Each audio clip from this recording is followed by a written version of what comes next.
Good evening and welcome to the Kent County Public Schools Board of Education work session. Today is Monday, August 23rd, 2021. The first item on the agenda is the approval of the agenda. Do we have a motion to approve the agenda as presented for this evening? I move that we approve the agenda. We have a motion by Mr. Johnson. Do we have a second? Second? A second by Ms. Sullivan. Any comments or questions? Hearing none, we'll call for the vote. All those in favor? Aye. Aye. Opposed? Hearing none, the motion passes.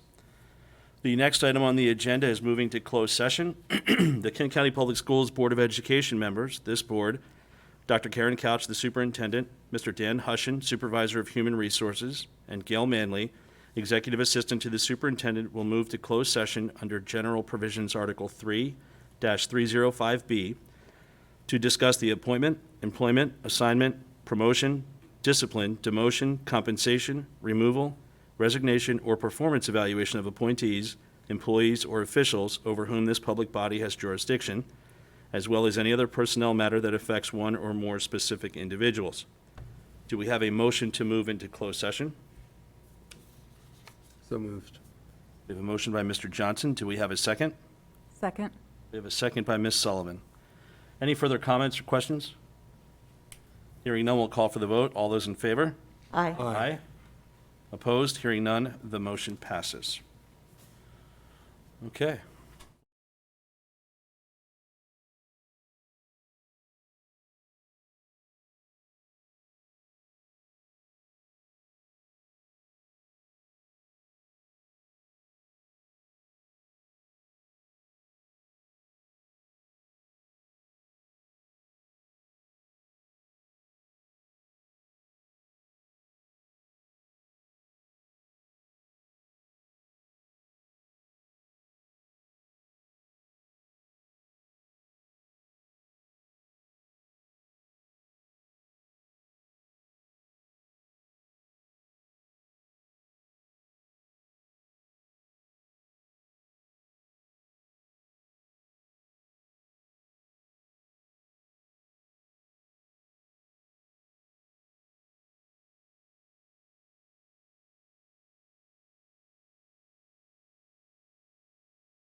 Good evening. I would like to welcome everyone and reopen the Monday, August 23rd, 2021 work session for the Kent County Public Schools Board of Education meeting open. What I'd like to just state real quick for the folks that are watching the live stream, we do have the room set up a little differently. We do have a U-shaped it facing us from our administrators and staff and folks who will be participating this evening. So you may not see everyone, but you certainly will hear them. And we just ask that when you speak, please just announce your name so that folks know who is speaking. And then we'll go from there. The first item is to report on closed session. The Kent County Public Schools Board of Education members, this board, Dr. Karen Couch, the superintendent, Mr. Dan Hushin, supervisor of human resources, and Gail Manley, executive assistant to the superintendent, met in closed session under General Provisions Article 3-305B to discuss the appointment, employment, assignment, promotion, discipline, demotion, compensation, removal, resignation, or performance evaluation of appointees, employees, or officials over whom this public body has jurisdiction, as well as any other personnel matter that affects one or more specific individuals. This session was for information and discussion purposes only. No action was taken. Personnel actions will be voted upon by this board after the Pledge of Allegiance. That takes us to the next item on the agenda, which is the Pledge of Allegiance. Mr. Buckle, would you lead us, please? The Pledge allegiance To the flag of the United States of America and to the republic for which it stands, one nation, under God, indivisible, with liberty and justice for all. Thank you. The next item on the agenda is personnel. Mr. Hushin, please.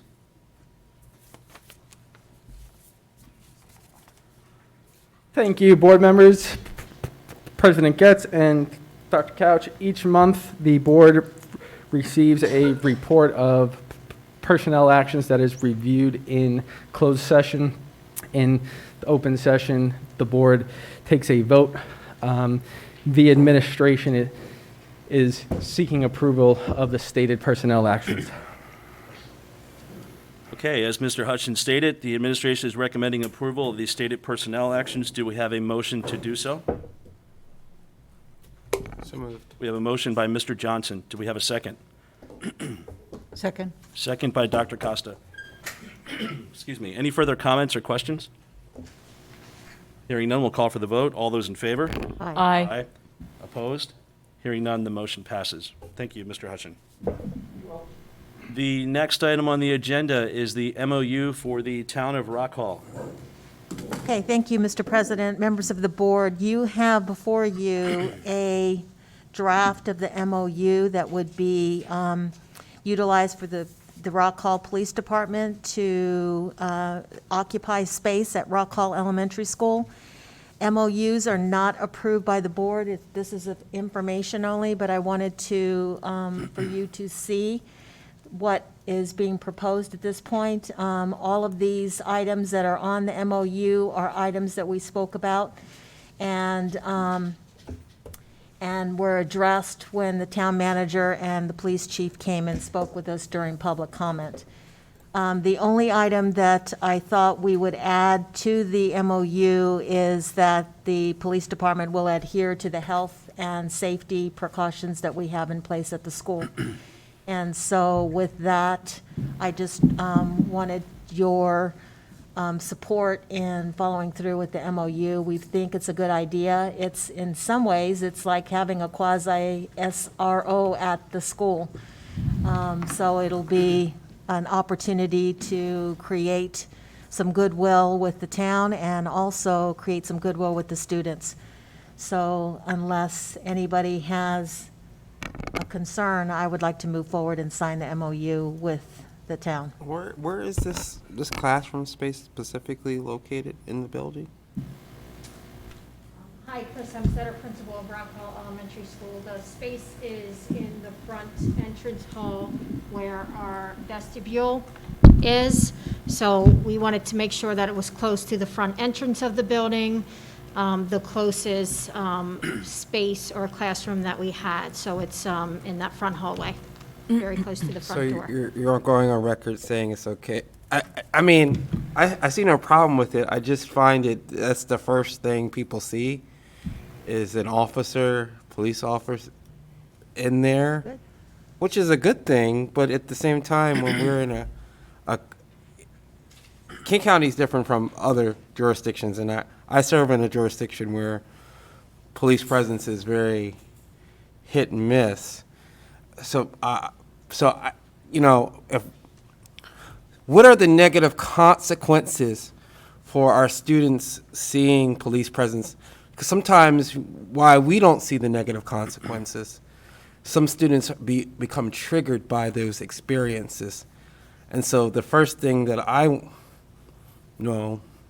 might not want to see is a police officer, first thing. But I understand that it could go either which way. So was there another place in the building that it could be? I'm just curious. Let me just say that it's not in the front office when you first walk in. It's not a visible area.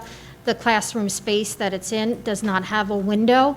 When you walk into the building, you walk down to the beginning of, and I don't have a floor plan, but before you turn down by our lockers, that's where that space is. So it's not something that you would see immediately when you walk into the building. It is a space. It throws me off because close to the security vestibule, and that's all the way at the front of the building. So, but you're saying it's not in the front of Well, the building. because we have a fairly large school also, so you're talking 3 separate buildings. So when I say close to the security vestibule, I'm not saying that it's in the pre-KK, which is all the way to the far side. And I think that's was what trying that- to explain where it was. I will also state that Bill Dempsey and the Rock Hall Police Department have a presence in our school. So they come in often to eat lunch with the students, to walk the building, so that they have been, over the past 5 years that I've been in the building, a presence in the school where our students feel comfortable with them being there. Good. I just was curious about where the space was. That was the first friendly face And our Chris, family see. sorry, I had one more question. My understanding was that they weren't necessarily going to be there every day, 9 to 5 also, that it was sort of intermittent and they would be using the space at that time. I actually Yes, it think would it's be really great consi- that they're going to be able to be there. Sorry, go ahead. I'm sorry. It's considered office space, so you're right, they patrol the town, so it's just a place that they can come and do their record keeping and their book work, and it's their office space, is where they do their, right, so it's not, they're not going to be there 24 hours, it's just a place that they will call home. It's nice to hear that they already have the relationship there with the students and everything, so that's good. I've got Thank two, you. I've got 2 questions. One is, how will they access entry? Are they going to have their own key? And will it be just during the day when you guys are there? They already have keys. All of the law enforcement in the county have keys to the building. So Okay. Rock Hall Police already has Okay. access to the school, and they would be utilizing it, I believe, even through the evening hours, because they have people patrolling in the evening. So they have shifts. I mean, they Okay, don't have but- all 3, there are 3 officers. All of them have different shifts, so it would be the 24 hours depending on what their shift is. Okay, but in our other school buildings, I'm not saying I disagree, I'm just saying, in our other school buildings and other law enforcement have keys, they don't go into the building unless there's a reason to, right? Like Right. if somebody set off the alarm or something like that, okay. Right. I'm probably splitting hairs, but it just, I guess there's a part of me that's a little nervous about somebody sort of having carte blanche, being able to get into a building. I know we trust police officers. I'm just want to say that I do think it's slightly different. Right. The other question is, I see that this is for 6 months with the possibility that it could be, but it's not going to be an automatic 6-month renewal, right? We Right. will assess it after 6 months. Right, and Okay. that was specifically what I asked to put in there, was let's give it a 6 months and let's see how things are working, and it gives us an opportunity to say, it's working well or it's not working well, and here are the things that we need to change in order to move forward. I have a question. I guess it's inconceivable that lots of extra kids would show up the first day of school and you need that classroom? No, they have other spaces that they could utilize. They do? For classrooms. Okay. Yeah, I'll just make a comment to Ms. Hempstetter and the staff at the school. Thank you for kind of thinking outside of the box and supporting the town of Rock Hall and our police officers and our folks. I mean, it certainly is not a permanent, the building, I think, across the field here is completely not usable. So the fact that we can actually help our neighbors and be a little bit more, of a partner with a police force that has the dealings and the experience and working with the school community to begin with. So just thank you to you and the folks in the building, and hats off, and certainly, I look forward to hearing about the partnership that you will have moving forward, so. Thank you. Okay, that was information only. Right. Thank you. Any other comments? Okay, the next item is the Sr3 Grant. Ms. Stewart. Yeah, Ms. Stewart, yes. Good evening, Dr. Couch, President Getz, members of the board. Good evening. Okay, great. If I can stay up in here. Well, let me just go. Or Bill, you have me. Just roll. Okay, great. Mr. Poor driving the bus. Yes. Yeah, okay. I He's just trying can't to. see it. Yeah, cool, thanks. Okay, great. So this is the budget and justification that was submitted to MSDE about, I want to say, a week or two ago for approval. We are still waiting for approval, but this is what we have collectively finalized together to send to the state of Maryland. As you will see, the total award amount that we were granted was $5,236,956. Of that, 20% had to be tailored to learning loss, which amounted to $1,047,391.20. So that left us with the $4,189,564.80 remaining to be used for anything that was related to COVID. In this first section, you will see is our learning loss budget.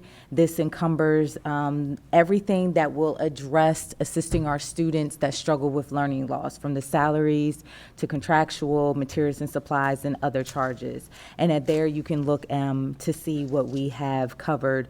Some of that we are using for special education, infants and toddlers. We do have some contractual costs that involved Imagine Language, Imagine Espanol, and Imagine Math to assist our students there as well with learning loss.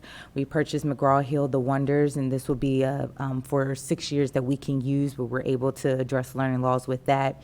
And then the other charges that are pertaining to that.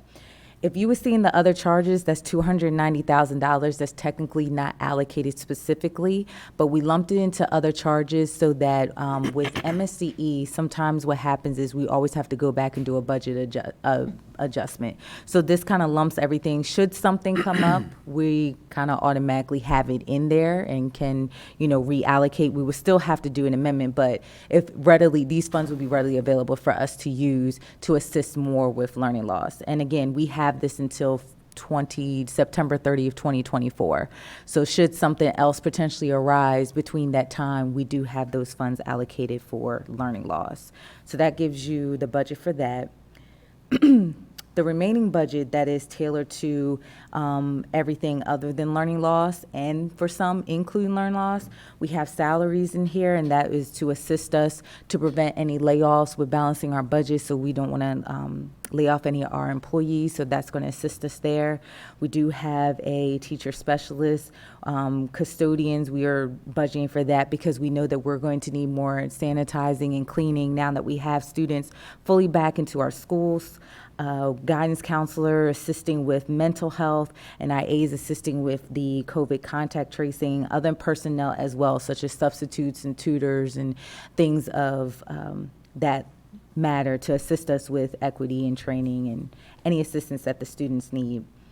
We do have some contractual costs, and that's professional development. We have budget money in case we want to do or need to do after-school programs for students. This will also assist us with summer school as well. So if we wanted to do a third year with summer school, that will assist us. And hopefully maybe we have in here our school furniture. So if there are severely damaged furniture, we can replace that with this COVID funding so that our students are in a clean, using clean furniture. There are some more funds with AP testing and Promethean boards that we will be giving to the high school, because I believe the high school is the only school remaining without the updated Promethean boards.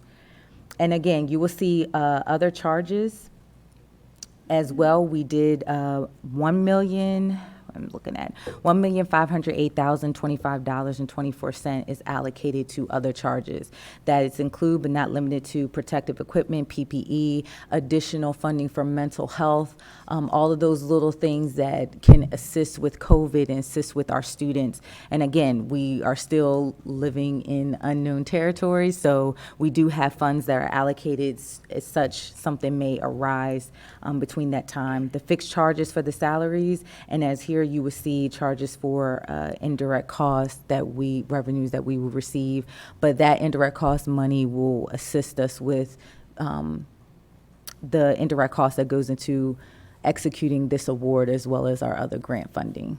So that creates our total SR3. And just to note, this may change over time, so we may be back to the board, just in case. I just want you to keep an eye out. Should something unforeseen and we have to totally, not necessarily totally rewrite this budget, but we have to tailor it to that COVID experience, then we are able to do that.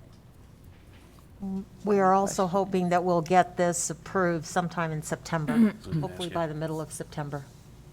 We're hoping, fingers crossed. Everybody's chomping at the bits to get this funding. I have a question about the salaries listed. Are the costs associated with those salaries are just for a single school year, is that correct? Even though we have the grant funding up until 2024? Yes. Okay. They are just for the single school year, because we're going to evaluate some of this we may not need for salaries, so then that will allow us to reallocate the funds. If we find that there is a position that's more needed than others, then of course we're going to utilize that for the next year, but this is just to give us somewhat of a foundation for what our future may look like. Great, thank you. No problem. Any additional questions? How did you come up with $90,000 a year for a public relations coordinator? Seems pretty That's high. salary plus benefits. What would the salary be? Somebody from that field, that's standard about, Yeah. What?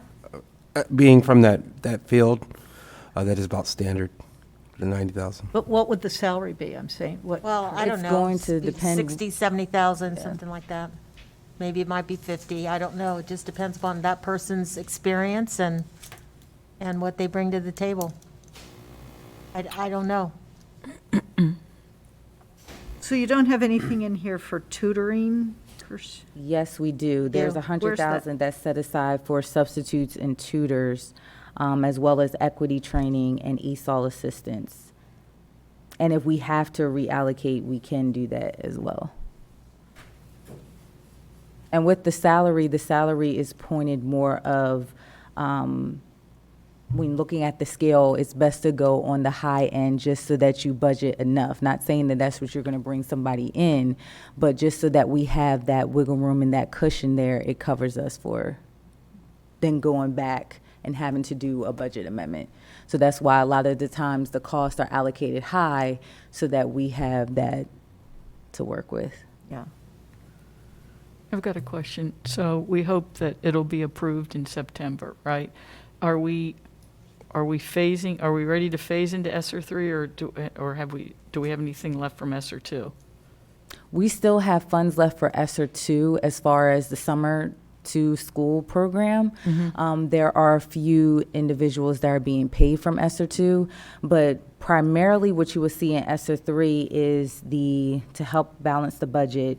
I know the custodians, the bus driver support, public relations, pretty much all the salary that's here is what we have to assist us with this next school year. So you will see most of that coming, from here, as Okay. well as ESER2, which we have started, and that will start with those salaries, a few salaries So there.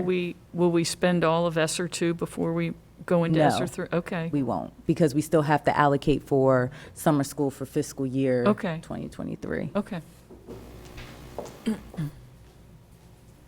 Any additional questions?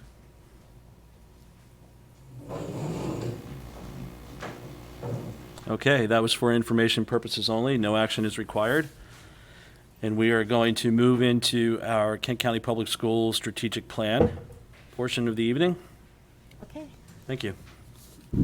Just to provide a little bit of background, many of you may recall this document that we put together where we came up with our goals, our overarching strategies. We revised our vision, mission, and our core values.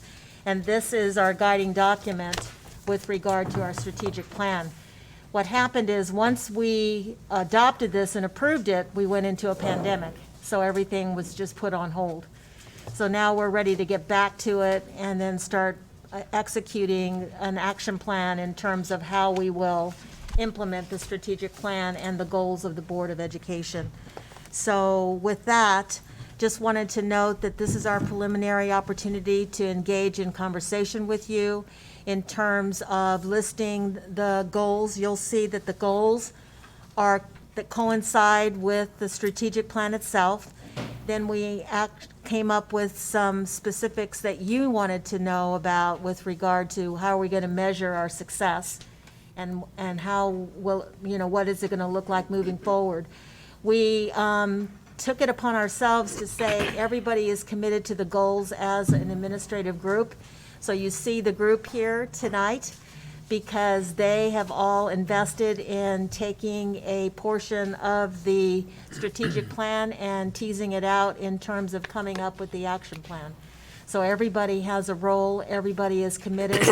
It's not just the Board of Education strategic plan, it's not the superintendent's strategic plan, it's the Kent County Public Schools strategic plan.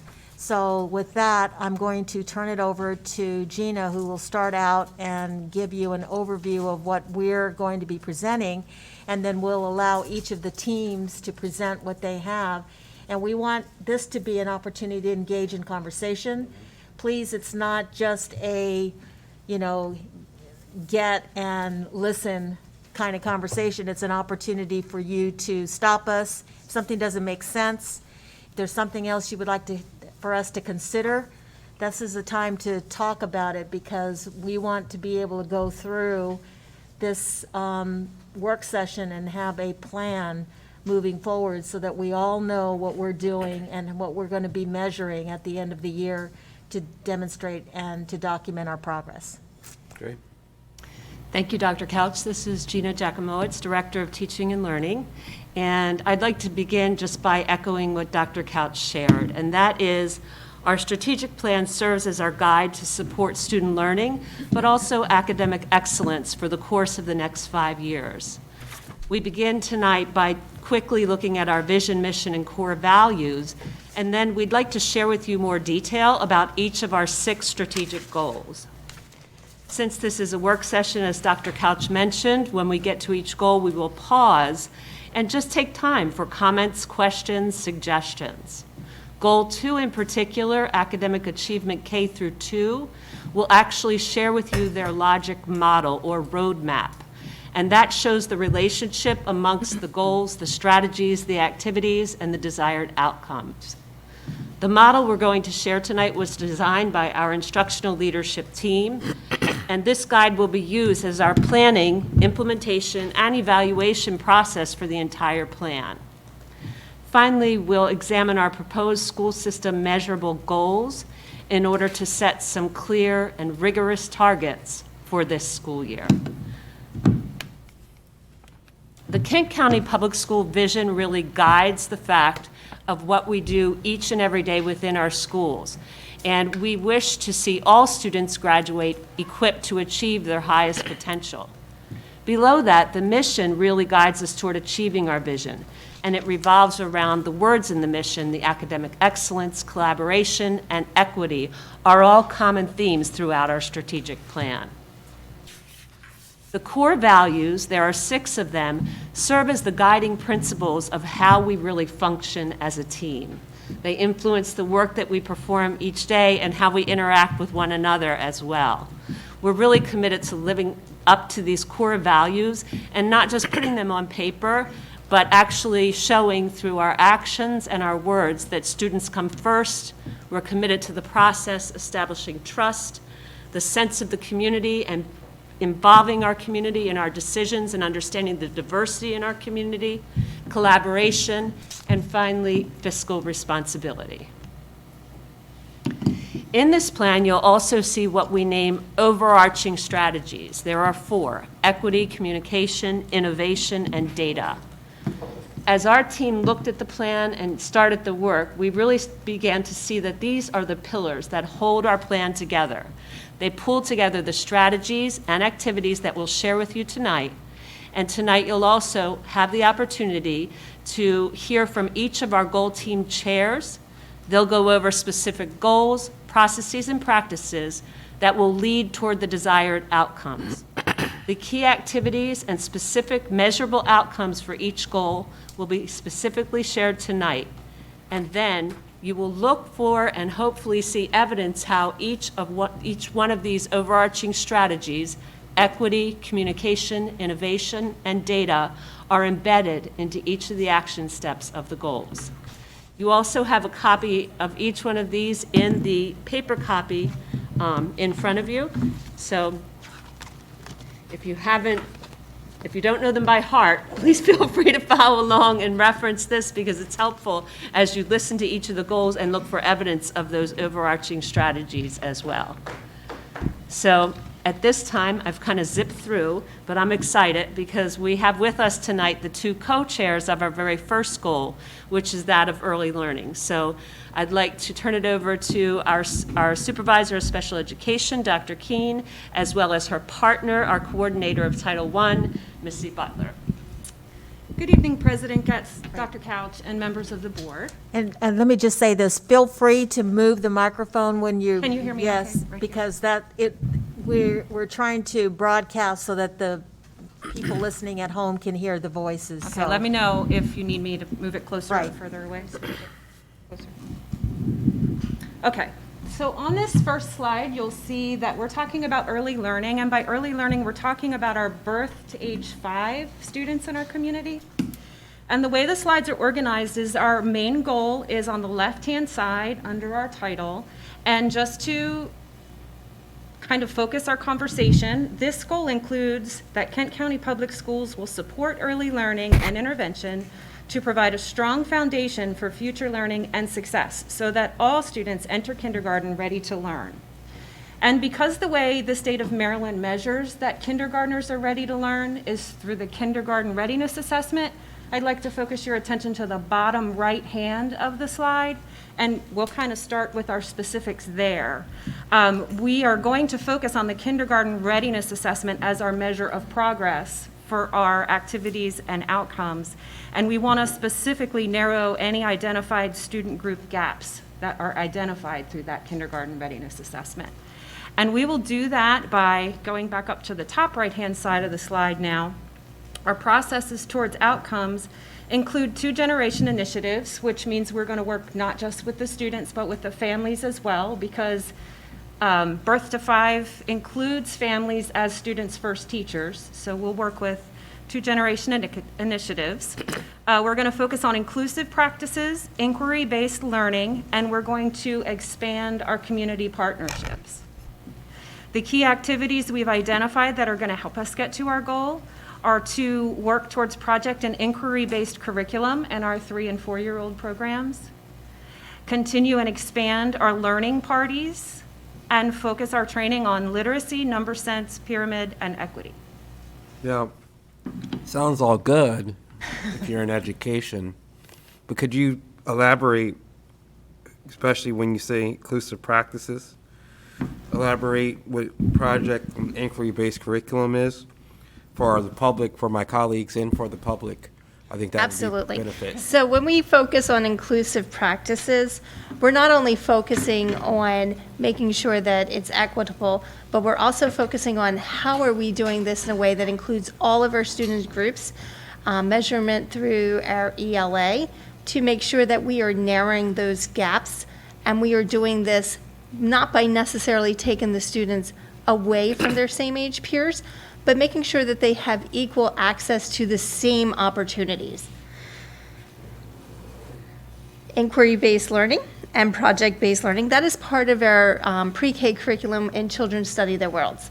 So that program, or that curriculum, is really focused on having the children starting to explore and having them starting to work together to do project-based learning, but also to explore their questions to make sure that we are focusing on student learning and having our students drive their own learning. I have a couple questions. How are the children in the birth to 5 identified?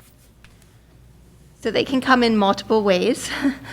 So some children enter into the school system right from birth.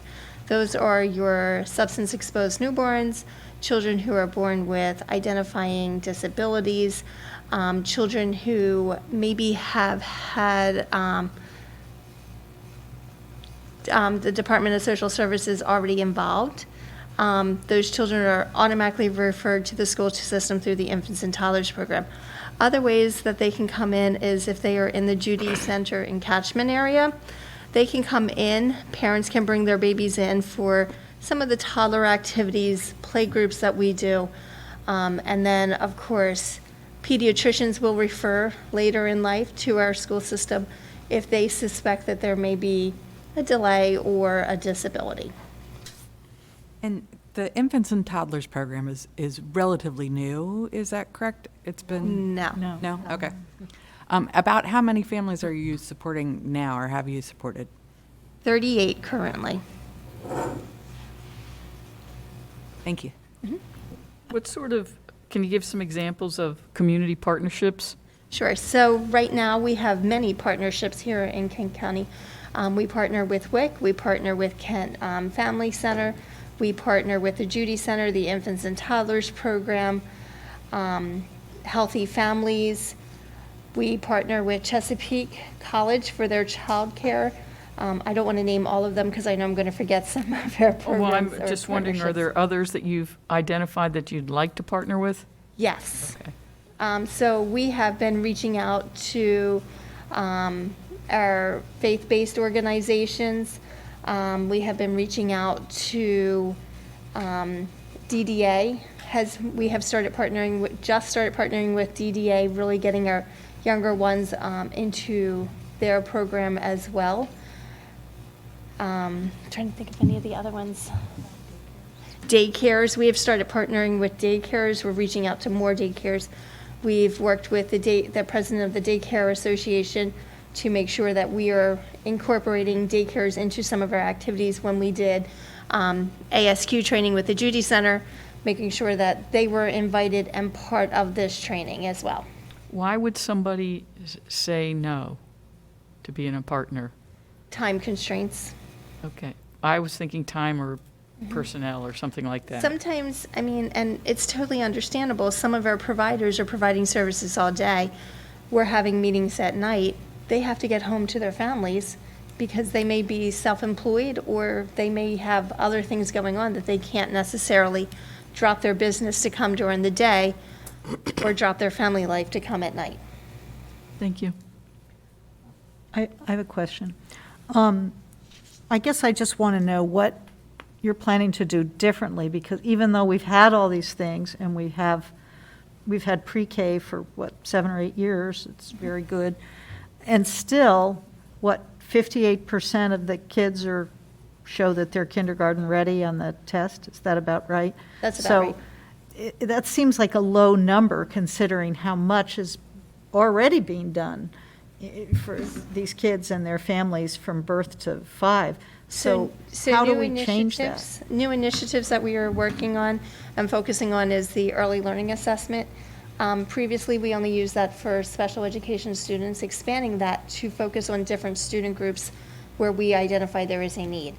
Focusing on our learning parties, including more children and families coming together to learn different evidence-based practices that will help promote some of the skills, knowledge, and behaviors that we focus on with our curriculum, but also how can they do that at home. Reaching out and getting more parent support through night activities as well. We started that last year, at the end of last year. We noticed a huge success with our parents with that, attending virtual parties and just coming and making sure that we're focusing on what do we need to do to make sure that our children are meeting these areas where that's the skills, knowledge, and behaviors called SKBs are not showing that all of our children are mastering. And also, I want to say that the inquiry-based learning, the curriculum from Johns Hopkins, that's new as well. Okay. What are they doing to increase the vocabulary of these kids between birth and 5? Isn't that one of the limiting problems kids in? Well, I know that the project and inquiry-based curriculum that we've adopted, we haven't had a chance to assess that yet. We brought it in the 1920 school year. We did not give kindergarten readiness assessment in 20. The last kindergarten readiness assessment, as you all know, is in 2019. So we are really hoping that that is a program, because of its deep dive into projects and discussion and vocabulary, that for the students we have in front of us in the 3- and 4-year-old programs, that's going to be a big component to help with that, the new curriculum. We also have started play groups and expanded them this summer. Our play groups, each group has focused on a literacy skill that focuses on vocabulary, focused around a story that we send parents home with, and then a math skill as well. Do parents seem open to reading to their kids for 15 or 20 minutes, or is that just something we can't ever get them to do? Some parents are. I don't think any parent is saying, I won't read to my child. I think, again, it goes back to family dynamics and the demands of the families. But they know how important it is. Mm-hmm. We do emphasize that. We've done a lot through the literature grant, making sure that our families are receiving books. We've done that through our play groups. They leave every play group with a book to go home and read with their children, and then activities that promote the language development that is needed for pre-K. And are all these kids getting a book every month through the Dolly Parton Imagination Library? The parents have to sign up for that, so that I'm not sure if every child is.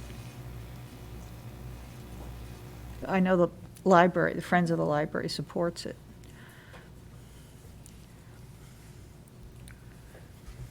We do promote it, but I mean, I don't know how many families are.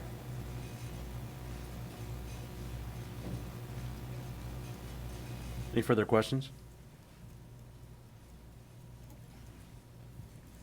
Right, and just to note that these goals correlate, if you look at the flyer, they correlate to the goals that are listed in your flyer as well.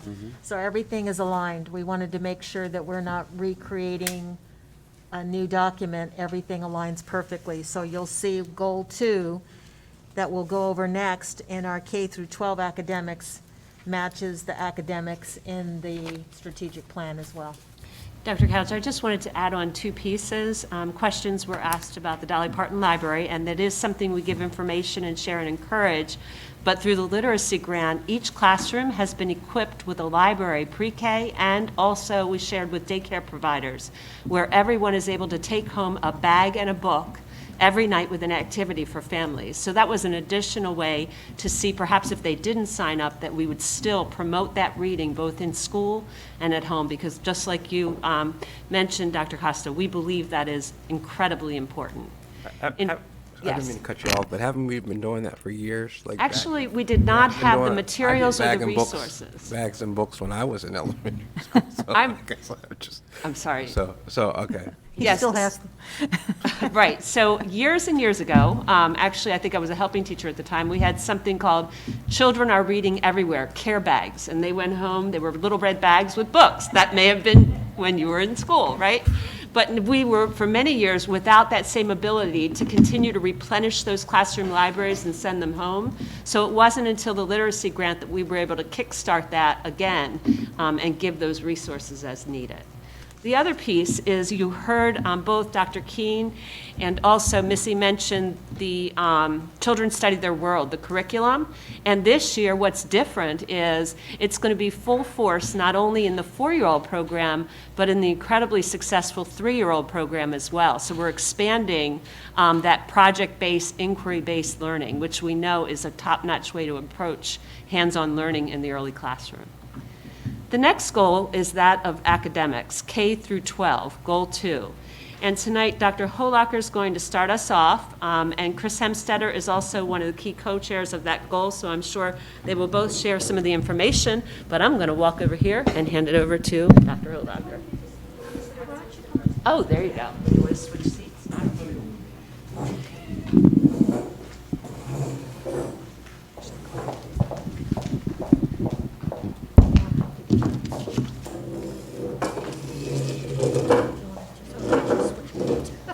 Whatever.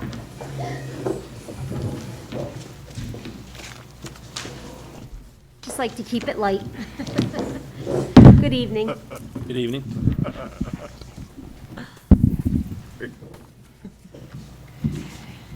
So for is this the advancer? For goal 2, we have Kent County Public Schools students will have equitable access to rigorous culturally relevant curriculum and instructional programs aligned to Maryland college and career readiness standards.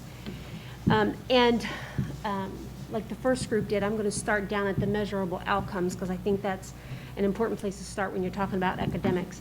So as you can see from our measurable indicators and outcomes, K-12 academic measurements are aligned with what the state measures all local school systems as per ESSA. We have well-rounded curriculum, state and local assessments, on track in 9th grade, narrowing gaps on assessments, and post-secondary readiness. Now, our processes towards these outcomes include enhanced curriculum and course development, we're expanding our formative and summative, local formative and summative assessments. We're focusing on implementation of a multi-tier support, and we are looking at multiple measures of growth and achievement. To make this happen, we are looking at professional learning opportunities for our teachers in curriculum and instruction, monitoring that implementation through different walkthroughs that are non-evaluative and observations, and giving them feedback on what we see in the classroom. But more importantly, what we have as our last key activity is taking all that data that we're collecting at this classroom level and using that in our professional learning communities for the teachers to look at, discuss, and see where there may be some needs, where there may be some, what one teacher is doing, maybe another teacher needs help, because we know that our teachers, when they have a chance to collaborate, that's some of the most powerful professional learning that can happen in the classroom. So can I just ask a question on data? We're all, as we're kind of climbing back into the next school year and trying to figure out who, what, where, when is going to be assessed. I mean, the teachers from a school level, I mean, everyone's comfortable with the reports and kind of working through that. And if not independently, but also with their teams, so that they know, how to assess, address, and kind of work with each student as they see fit. I'm just curious because it seems like there's a lot coming at everyone. And I'm just, the other question I have is MSDE responsive, and are they I know there's been changes, but I'm just curious as to whether all of the communication is still rolling. You know, we're talking about data, but it's all communication, I guess. Is that still flowing and everyone's comfortable? Right, well, a little bit later, we'll share all of the assessments that will be. Okay. So I think that will answer your question. So Okay. if you'll hang on to that. Yeah, I just know that the weeds can get pretty thick with all of this, right? So, I mean, to try to weave through it and get through it while trying to focus on everything in the classroom and then everything from the board office standpoint and all of the supports around that, I just think that there could be potential for getting kind of stuck or lost in a way, so just as long as we're all. Just hang on to that Thank you. thought. Clerk, this is a question about the overarching goal, but in regards to our curriculum, how do you know that the curriculum, tell me what you've done to make the curriculum more culturally relevant for our students? One of the things I can tell you that's been done in our office, Mike, is that we have, Ms. Jacomo has lead teachers at each of the grade, and they've been working with cadres of teachers down in the classrooms to make these beautiful matrix of all the different contents that, I mean, it's mind-blowing what these teachers have come up with over the past, I don't want to say, it's really hard the last 18 months. And just going through and reviewing that and revisiting, and as we going through and reviewing on my level, and then revisiting as we provide professional learning for these teachers on the ground level, they're going back and reviewing to make sure things are, I mean, everything has to be culturally relevant that we're doing, because that's the standard that we set for ourselves. So we make sure that we go back and review. And, you know, one of the things that we're going to be implementing this year that we haven't as part of our equity plan are the equity walks. And we'll be looking at little teeny pieces of each, you know, like they do with the math walks or the English walks. You pick a certain specific piece and you go through and you see what you see in each of the classrooms. It's not evaluative, but it provides feedback to the teachers. May I just add on, may I stay here and do it, can you hear me? Just that we also have a vetting guide that MSDE has provided, and part of that document includes a rubric which addresses and has us look through our choices of reading selections and materials to be sure that we're looking through it through an equity lens as we look at the material, just to see that we have diversity in our materials, and also in terms of just giving our students the best experience possible, that they can see themselves as well as one another in our material. And the curriculum is shared across the schools, so the third grade curriculum at at Rock Hall and Galena and Garnett, they're all using the same curriculum. Okay. Right, and that really helps with the collaboration, which is one of our strategies as well, is making sure that there's an opportunity for our teachers to collaborate. And if they have the same curriculum, obviously they can guide each other in terms of what our best practices at one school can be utilized at another school. And how is the curriculum selected or recommended? I'm sorry, how is the curriculum selected or recommended? Yeah. So we actually develop locally the curriculum, but however, we have a process for adopting formally textbooks, and that's in one of our procedures, which includes a committee where you have a well-rounded group joined together to look at multiple different sources and the standards, and it's a whole entire process that goes underway. Right, but it's also vetted by MSDE. Absolutely. So, but the curriculum that we develop is developed locally and then has to be vetted. So, exactly as Dr. Cobb said. So I just want to make sure that this is always excellent. But prior to this, I don't want to go down memory lane, our teachers were teaching the same curriculum. They just weren't. With this, we're seeing now that looks like there's going to be an increased collaboration across the board with the website that was created. Right. But prior to that, teachers were teaching the curriculum, but did they have the necessary resources is what I'm trying to ask. Right. That's a great question. So teachers have always been teaching the standards of the grade level, and they've always had access to what we call our core program. For example, at the elementary level, Wonders is the core program. Everyone has had access to that.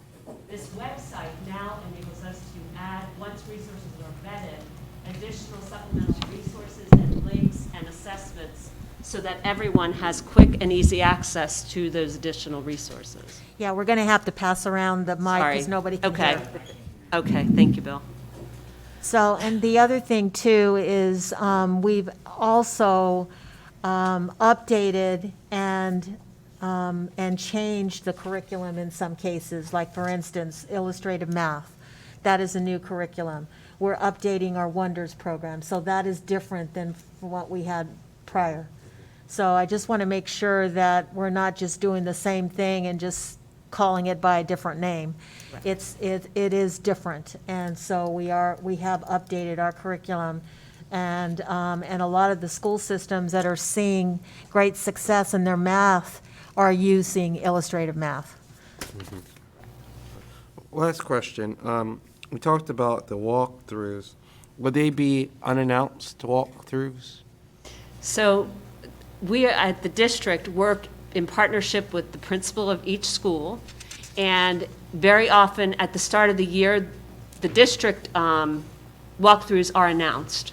However, the principals do additional walkthroughs at the school level that are unannounced.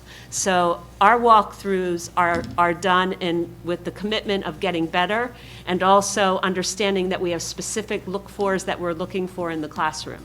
So we work with the principal.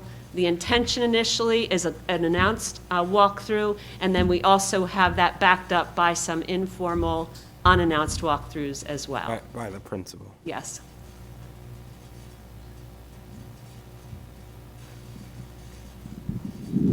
So to answer your question, there's both, Yeah, both. unannounced and And announced. the district, as we mentioned earlier, one of the things I think that principals find most helpful is when we finish, we do a reflection with the team, principal included, and we end with a write-up of the evidence, what you see, suggestions on what we can do to make it better, resources that are needed, and then that is done, if it's the intention of improving, it is shared with the staff so that they can then ask for support in any areas as well. So it's a cycle of improvement. It's not just a gotcha where you walk in and say, this is what's wrong, let's make it better.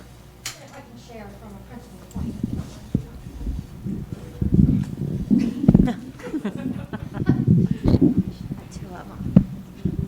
Thanks for asking that question, Nivek. Typically, from my point of view, there are instructional expectations that we give to our staff, and basically, they're the questions: what do we want our students to learn? How will we know that our students have learned it? What will we do if they haven't learned, and what will we do if they have learned and they need to move forward? So what we do in that cycle is at the beginning of the year and ongoing throughout the year, our teachers are aware of what our look-fors are, and they're aware that these questions are ones that they need to be asking. And then as we do those walkthroughs, it also comes through our master schedule.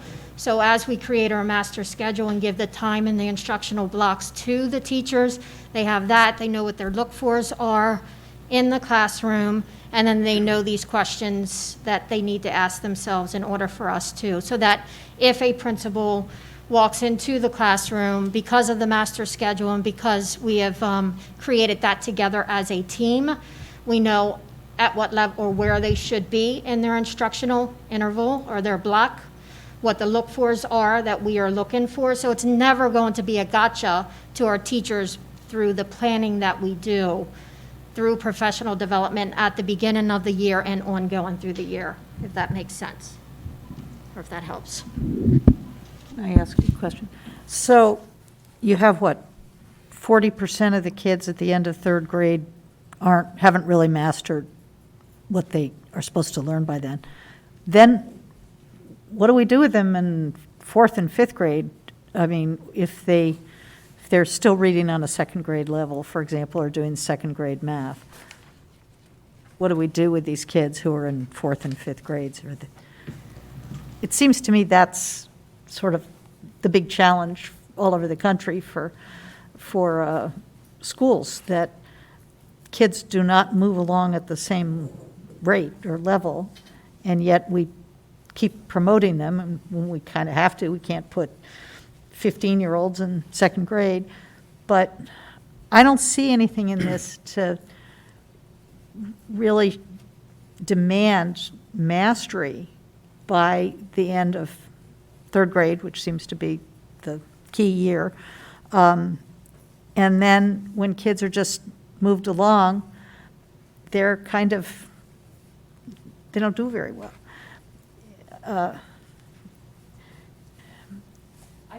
Well, you need to get, I was going to give it to Michael. Oh, you were going to give it.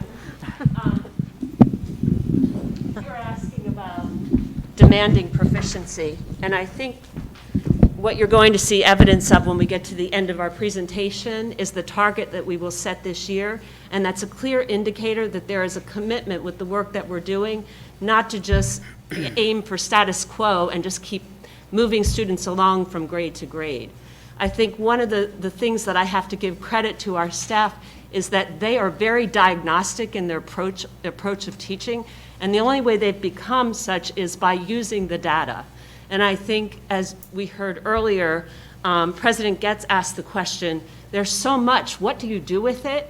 And the best response we can give is perhaps when we get to that section and talk about the application of the data and the protocol that we use, both in school and also in professional learning communities. That's what's going to be the key to making growth and progress for each and every child. It may not look the same, but we all know that students do not learn the same way and the same time. So our challenge is to really help everyone achieve and accelerate their learning as quickly as possible.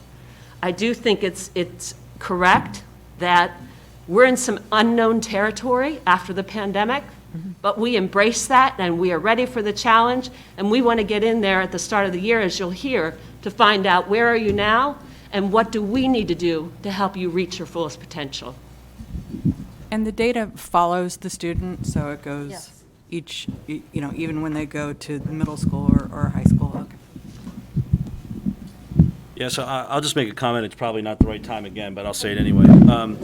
So it really, I mean, I feel like we're in the gates, we're waiting for the bell to go off so we can race around the track, right? So I'm really feeling that, and I get it. Like we have a strategic plan, and it's meant to be more than just 2 months, and we have it laid out there. But my concern is that, and this is great, and I think we absolutely need to have this codified.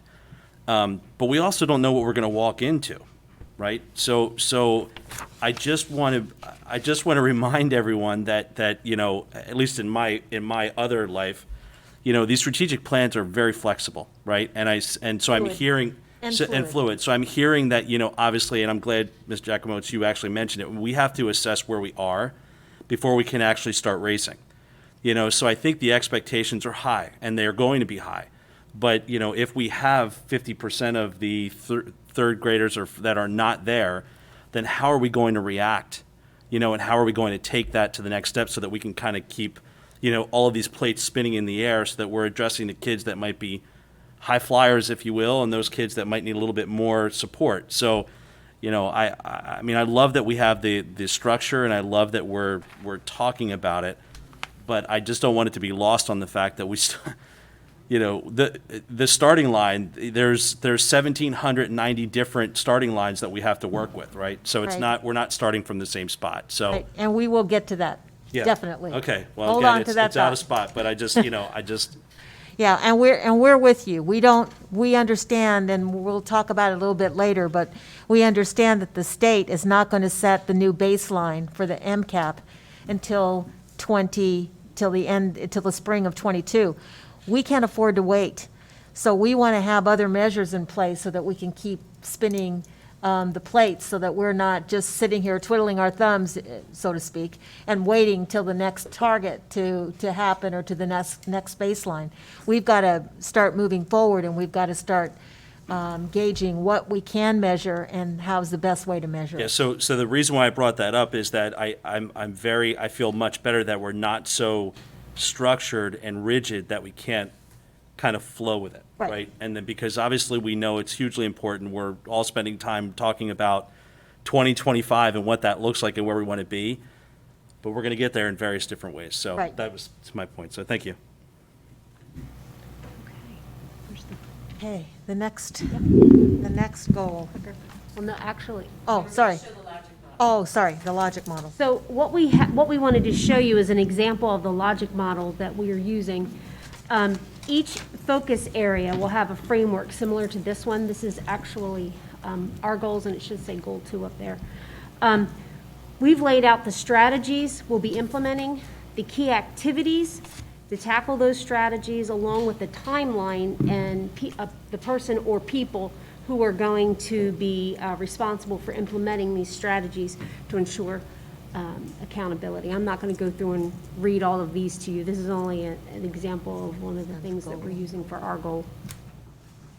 Yeah. And so I just want to note that this is an example of goal number 2, but just to make note that every single goal has one of these logic models that identifies the work more completely. So it's not just a PowerPoint. I mean, it's very clear in terms of the strategies, the activities, what's our timeline, and who's responsible for making sure it gets done. So we didn't want to bog down tonight by giving it to you for every single goal area, but we just wanted you to see that this is the work that each of the teams have put in place and have teased out, if you will, so that we know exactly who is responsible for the work and what's the timeline for getting it done. Thank you. And just looking at the 5-year curriculum cycle, and I know you guys talked about how we had gotten all of this new stuff essentially last year, so would we be in the implementation portion of that curriculum cycle? Correct. So if we have documents such as the English language arts at the elementary level, that's in the implementation phase. Other areas where we have newly developed curriculum, earlier you heard us mention the adoption of Children Study the World in the 3-year-old program. That would be in the newly adopted phase again. So we are, depending on the grade level, the content area, it varies from grade to grade. Okay, so it's not Uniform. universal? Yes. Okay. At this time, I'd like to introduce Mr. Hushin, who needs no introduction. He has worked very closely with Dr. Spiro, principal of the middle school, to be able to help us really go through and flesh out the logic model for Goal 3. So with that, I will pass the mic. Thank you, Ms. Jacomo. Hello, board, Dr. Couch. So our third goal deals primarily what are we doing for our staff and our future staff so that all Kent County Public Schools leaders, teachers, and support staff will have access to an array of professional learning opportunities to ensure high employee standards that create optimal student outcomes. We have 2 main processes towards outcomes. The first is to develop a comprehensive plan to recruit and retain a quality and diverse workforce, as well as to develop a comprehensive plan for personalized training and support. Our activities really tie into these outcomes. The first is, we know that we need to enhance our technology support when we are trying to recruit a more diverse workforce. We know that we have resources and tools out there that we have not tapped into yet. How can we better tap into those tools to help us in this area? We also know that we have to codify core competencies for classroom instruction. Now, I know that this may raise a question, so what does that mean? We need to take a look at our evaluation framework, which is the Danielson model, and create a core competency rubric to better assess where our staff are currently, struggling, so that we can personalize that support for them and give them more training so it can translate over to that student success. This also ties into a process of responsible innovation. One might ask, what does that mean? What this means is that we're giving our schools, our individual schools, the autonomy to implement evidence-based practices and to more frequently assess and evaluate where those plans are. And kind of going back to what you were talking about, President Getz, do we need to go back and start at that starting line again? Do we need to build in more supports? If we're halfway through the year, is this plan working? Are we seeing growth? And evaluating that and not just continuing something just because we spent all this time putting this plan in place and knowing that we're not getting the results that we want. So constantly evaluating and responding to that with our data. Yeah, and it basically eliminates the wait and see process. Well, let's just wait and see how this played out or how this works. It goes back to that fluid plan that we're able to kind of mesh everything together, and I think that's a wiser path than just doing the wait and see, and then we've lost however much time through this whole thing. So Right, and what we also know is that what might work in one school Right. might not work in another school. So it gives those schools the individual autonomy to adapt. And who's responsible for doing the assessing and the evaluating at each school? You know, so I think that comes down to, you know, our school principals, our instructional team, a total team effort, and, you know, Well, I trying to think go the from there. I data- don't know if anyone wants to. I'm going to add- say, I think the data is going to drive a lot of those decisions. So if the responsible innovation is yielding results, and the principal can demonstrate that they are achieving those results, then that in itself is the evaluative model that we're going to put in place to say, yes, let's continue moving forward. If in fact the data doesn't support the responsible innovation, then we're going to have to regroup, and that will take all of the central management team to work with the principal to determine where do we go next. Could that determine some targeted professional development then? If there Yes. are, Could be. if in a single school, if it's needed? Could be. Yes, and that ties back into that personalized training and support.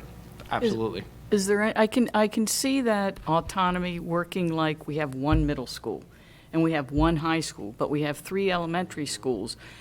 When you give us, I'm happy about autonomy so that, you know, not every kid's on the same page on the same day. There was that big worry years ago. But is there any concern that by giving autonomy, we lose collaboration and it becomes more, I don't want to say a competitive thing, but somebody might be able to say, hey, look, Garnett's doing so great and one of the other schools isn't. And I'm just kind of worried about that. I mean, Well- because one of the reasons we consolidated, especially at the elementary school level, was so that we could have collaboration. Right. Well, the collaboration will still be there, and teaching to the standards are obviously going to be in place. I mean, they're going to have to demonstrate progress and mastery of those competencies and those standards. So that in itself, it might be different. I mean, we might have, for instance, we have a larger free and reduced lunch population at roll call, so they may need different types of supports and different kind of multi-tiered support that there would be in place that you may not see at Galena. Well, I can get that. I mean, I understand that at the elementary school, the demographics of the student population could be different. But I don't want to get to a finger-pointing thing and say, well, the teachers in one school aren't doing a good enough job. Well, and not to say that that may not happen on occasion, I don't know that, yeah. But I want to go back to the point Ms. Holacher made that, and Ms. Hemstetter made too, that it should be more about improvement and not a gotcha. Right. So I kind of want that still to be Right. the thing we've got our eye on. Right, and I think, again, it goes back to the data. The data is going to demonstrate the success of each school. And so goals at one school might be slightly different based on the student population. So you're right, I hear where you're coming from, and I think that's our goal we share the same goal that you just articulated.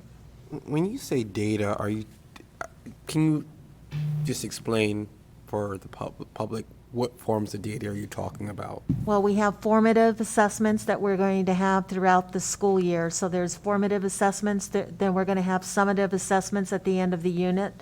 So we have, so you're going to have some, you're going to have your daily teaching, and you're going to be able to make some decisions based on a daily basis how your students are doing with regard to the curriculum. And then you're going to have, at the end of the unit, you're going to be able to demonstrate whether the student mastered that. But then in addition to that, we have our MAP testing, we have our state testing, we also have informal evaluations. So we have not only quantitative, but we have qualitative data that we can utilize. The walkthroughs would be another, there's all sources of data that we're going to have to be mindful about, and to be able to pivot if we see that something is not working. So we'll have to use. May I add on to that? Just one of the things that you reminded us is that we always want to think of everything that impacts the child today. So we also have regular calculations of all of the attendance data. And this year, you'll hear in a few minutes some of the ways we're going to collect social emotional data as well in terms of mental health and other pieces. So there's so much data. I don't think Dr. Couch missed a beat with all, we have plenty of academic data.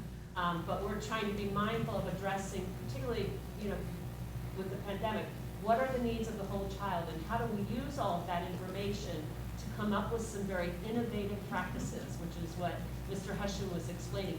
And our schools are doing just that. You give teachers the chance to really think out of the box, and a spark hits, and things fly. And you saw a good example of that this summer, with summer programming, where there was autonomy, and there were bus trips giving books away.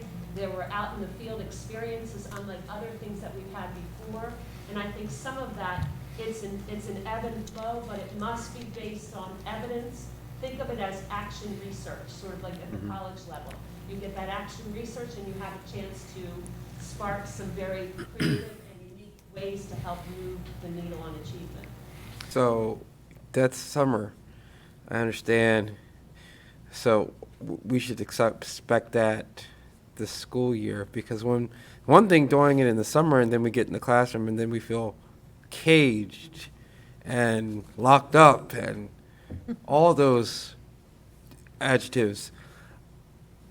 So why are we giving, just want to be clear, we're giving that, making sure we're giving our teachers, and I'm a big stickler of this in my own building, on teacher autonomy and school autonomy, because it seems like when we don't do it, we find ourselves just, as educators, just overcome, and we're really not doing that. And then we see it in the summer, like all this, oh, we can do this, we can do that, and then we get back to the classroom, and it's completely sometimes dismissed because we're so focused on the data that we're not really focused on the child. How do we get back to that? And I'll be interested in seeing how we go through this and getting back to really focusing on the child and the children, and maybe why the data influences, but really focusing on how we can block some of that, getting teachers to understand that it's not always about the data point, it's about what did the children walk away with that day, whether it be something big or small. And so I'll be interested in seeing that as well. I know we're talking a lot about student data, but I also think what we need to look at is, our staff data, the evaluation criteria, and, what staff struggle in, and personalizing that support for them so that it does have more of a positive impact on that student. And that's what we're kind of getting at with this core competency rubric. Well, that's what I'm saying. Yeah. I mean, as much as we evaluate, we can evaluate on those things. Sometimes it's fogged by the academic lingo, and then we miss that point. For example, I'll tell my example. I had my principal come in. I did an activity, a project-based activity. He practically ate me up and told me, where was your objective? Where was the data? Where was the formative? But the students were having so much fun So I don't want that to be missed, you know, why that can be fogged by that experience, so. So I think I'll just state that again, that I think the most important thing is for everyone to understand, teachers and students, as to where they are, right? And I think, you know, that's the one thing as we move forward. It will allow us to kind of bend and flex in different ways that make sense for some people versus others that may need additional support. So, yeah, that's huge. So do you want to quickly, did you already do your assessments? No, I did not. We kind of briefly went over it in our conversation, but we're going to look very closely at our staff diversity data, the core competency rubric, and our staff retention data. You know, what we're seeing going forward is that we know that, you know, we're seeing different applicants coming from different, you know, parts of the state, different parts of the country. You know, we're getting more diverse applicants off of certain online platforms. So better evaluate that going forward to, you know, continue to hire a more diverse workforce. The next goal is goal 4, and Brenda Rose is the chair of that goal, along with Brenda, who's not here tonight, but Tracy is also on that committee. So Brenda is going to take it over from here, and we'll pass the microphone. We should give the play-by-play of Gina is now walking the microphone. She hurdles Joe Wheeler. Tracy gets the pass. The microphone. Tracy gets the pass. Stiff arms Dr. Keene, and Almost there there. she is. Look at that. And completed. Okay, so goal 4 is Kent County Public Schools will create a safe, inclusive culture that meets the social and emotional needs of all students. And I think, as we just mentioned earlier, I mean, that is something that's very important, especially with everything with the pandemic, that we really have to focus on making sure, you know, starting school, that we are addressing some of these needs. So the process is towards the outcomes. We're going to expand the wellness committee to include social emotional learning component. We currently have a wellness committee that it's been a few years ago through like our nutrition, some of the grants that we received, we've had that, but we also realized that that social emotional piece, it fits right in. So it's a lot of the same. We have staff, we have our PE teachers, but to expand it along to community members, as well as like our mental health providers, you know, that are in the school. So instead of having another meeting, it all kind of ties together. So to expand it in that way. And as a result, then create a comprehensive school social emotional wellness plan. Tracy's going to hit on that in a few minutes. And then robust data collection to benchmark our progress. And we're talking about data again, Nivek, but we also down here will kind of explain some of that, because it's not like a testing, you know, type of thing. Okay, so, you know, as Brenda mentioned, you know, this wellness committee, I mean, right now, it's really about the nutrition, the physical activity, but we know if it's the emotional health of students fits right in. And Brenda and I have talked so many times about how, you know, we really need to take care of this piece of the child. You know, if there's toxic stress or there's emotional stress, you know, how can we expect them to sit and learn their math and their writing and their science and social studies and whatnot if we can't get some of those basic needs met? So that's sort of why there's, you know, a whole goal really focused toward this, plus the fact that, you know, whereas one of our activities is to increase in communication with families about services, you know, I think one of the things that came out of the pandemic is that we've had better communication home with individual families than probably we've had in a long time. And just because we were making sure that we wanted to touch base with every family, especially those that were not in the school building or not showing up to class online, we needed to figure out where they were and what was going on. So I feel like that, you know, we've communicated with those families. Now it's a matter of figuring out, you know, what are the needs, what are the patterns of needs, and how can we get that to the parents. One of the things that we talked about too was that, you know, depending on the family and their background, you know, culturally, it may be really really bad, a stigma to reach out and say, I need some services, or I need counseling. And so just really trying to break through some of those barriers in that it's okay to ask for help. And I think, figuring out and working with some of our mental health providers in terms of what does that conversation look like so that it's presented in the most positive light so that we can get services to families, because sometimes it's in the presentation of how that goes. We have had a mental health referral in the past, but it was really only used in the Student Services Department. We've created a draft of a mental health referral that we would like to be able to just anybody use, whether it be a parent, whether it be a teacher, maybe it could be another student referring, I'm worried about my friend. And so we have, I've reached out, and we do have right now at least one mental health provider that's willing to kind of look at that and give us their perspective. We have reached out to several of our providers, and we are trying to get a meeting together so that we can sort of kind of hash through some of the issues that we think we're going to see, some of the issues that we are going, that we do see once we get back in school, and to have a better, just a better flow of communication between the outside providers and what we do in school. So one of the things I like about this mental health referral is that not everybody is going to be referred to an outside provider, right? And sometimes it depends on the insurance that people carry. Some providers only take state insurance. Some providers take private insurance. So there's all those little intricacies that you don't think about. And so to have in the buildings either the school social worker or the behavior interventionist be really the point person to receive this referral, they really can be able to then go back and say, well, this child we may be able to provide, we can funnel this way, this child we can funnel that way, and this group is going to be on our caseload within the building. So I think that is a piece that we really have not done before.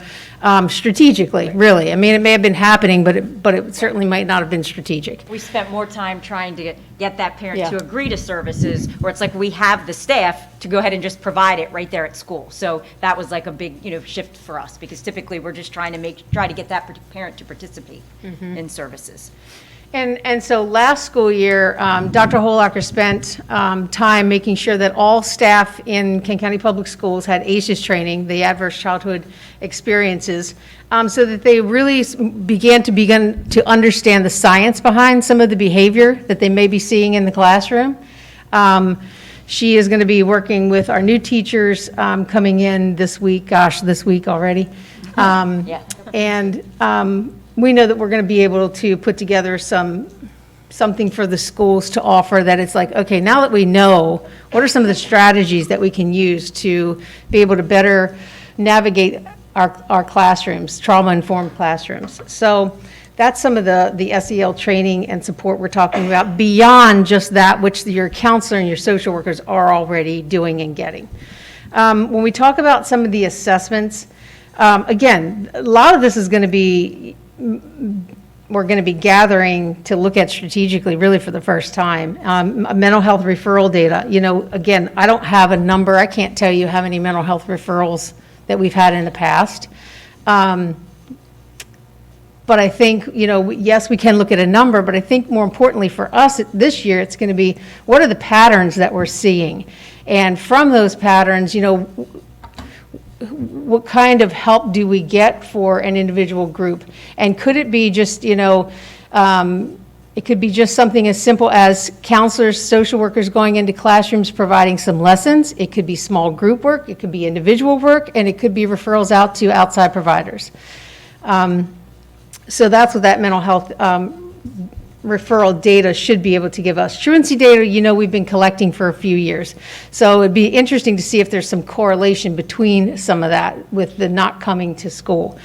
The needs assessment in small groups, again, that's sort of what I've been talking about. What counselors already do is they survey their teachers to find out, what kind of issues are you seeing in the classroom? And more specifically, can you give me some names? And that's where, especially in your elementary schools, that's where a lot of those small groups come from, those friendship groups. And so let me just take this theme, for example, talking about relationships. So in the elementary and middle school, it may look more, and Brenda, jump in if I don't get this quite right. It may be more about like social skills and what do friendships look like? What does it mean to be a good friend? You know, and then by the time they're getting to high school, yes, it does mean, what does it mean to be a good friend? But now we're talking about healthy relationships between, you know, significant, a significant other in some way. So, let's see, discipline data, again, we do collect discipline data. Really, we look at discipline data at this point to see what's the disproportionality. So it'll be interesting to see how some of these, you know, if some of these same names pop up on some of these different data reports. ACEs score, that's one I'm not sure that we will use, Angie. So we have it on there just in case, but I'm not sure we'll use that. Local care team referrals, so from truancy court, that's one of the places that we get a local care team referral, and Dr. Hollerker can probably talk more about that if we have questions about it. And then certainly the survey, the climate survey that happens, that I'm assuming will happen again this school year. There are questions on there that revolve around, you know, emotional safety, physical safety, bullying, I think, Comfortable talking to someone. yeah, relationships, those types of things. So you can see it, you know, this is not as easy, this data is not as easy to collect and really kind of analyze maybe as some other data is. We do have a partner, Sam Drazen, who we use some of his curriculum, Changing Perspectives, at K-12. And he is going to work with initially our student services group on collecting, doing a social emotional assessment, could be individual, could be a whole classroom. And then coming back to our administrative team later in the school year to say, okay, this is what you've gathered in your school. Let's kind of take a look at this and analyze it. So that's something new that we haven't done. And really this is new for Sam and his group as well too. So questions, thoughts? Is there ever an opportunity outside of the climate survey for students to do some sort of like self-evaluation where instead of having a friend do a referral where it could be so they don't feel singled out necessarily? There's a time when they say, everybody gets a form or whatever, and they say how they're feeling? Yes, we already have something currently like that in the schools, and then especially like our counselors, they have something like online, students know how to access, kind of like a check-in. How's everybody feeling today? And just answering some questions and things like that, so they would be able to do that. So we do have something, we started last spring putting that in place. So it makes it a little easier. And I know I worked with Mr. Miller and some of the folks at the middle school last year with the wellness team, and I'll say there were a lot of community resources that were untapped, like CART wasn't able to have kids come out, Right. but they were thrilled to make videos and things for us. So there are so many resources in this community that people are willing to share. So I think that's good. Thank you.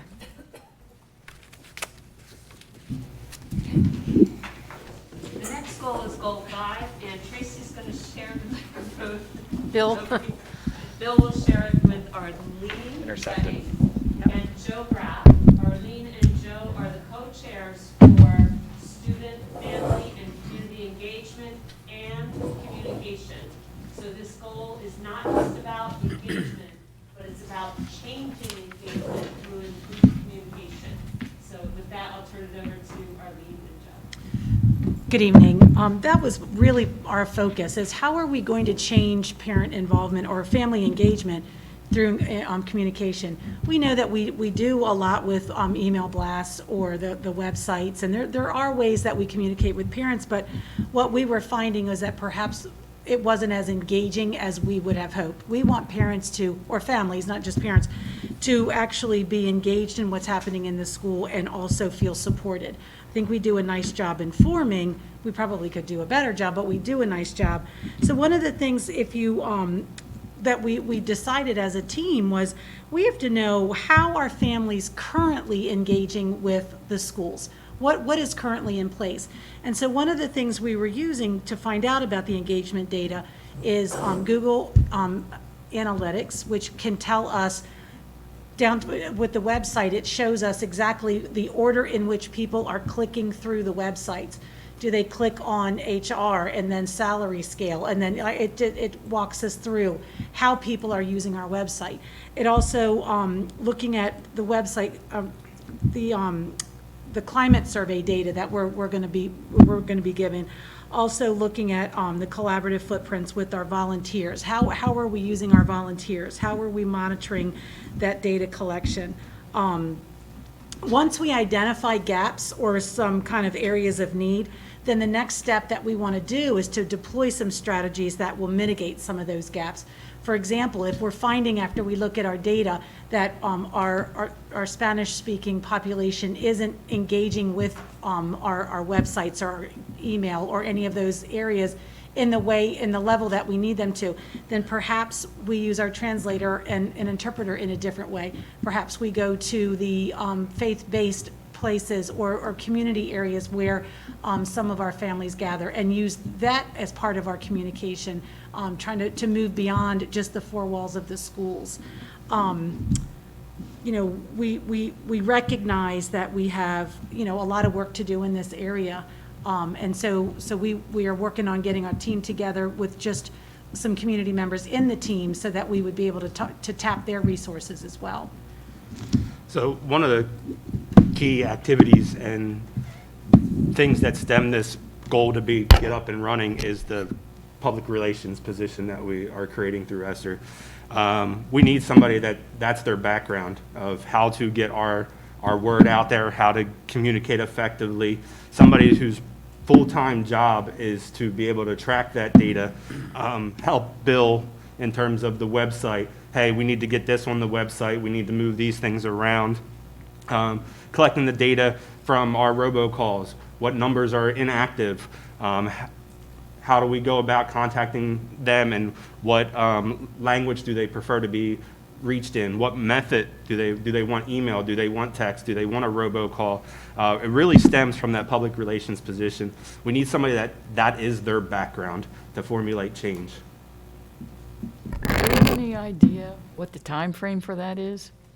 Well, we have to get our Sr3 Grant approved first. Okay. So once it's approved, then we're starting to work on a job description now, and then we'll start advertising, and then we'll see what's available. Because my definition of a public relations position sounds a little bit different from that position, the position Mr. Graff's talking about. I don't deny that data is important, but I was thinking part of the job would be to get the news out of the good things we're doing. I don't want to see that person just stuck in an office all day fooling with a website. That's a small part of that Okay. position, yeah. Well, because we think that we're such a small county that we don't think that there's going to be enough to just do what you just said. So we feel like there'll be enough to do if we have a multiple array of communication and public relations. I don't disagree, because I'll tell you, there's nothing more frustrating than trying to navigate a website and can't figure out how to do it.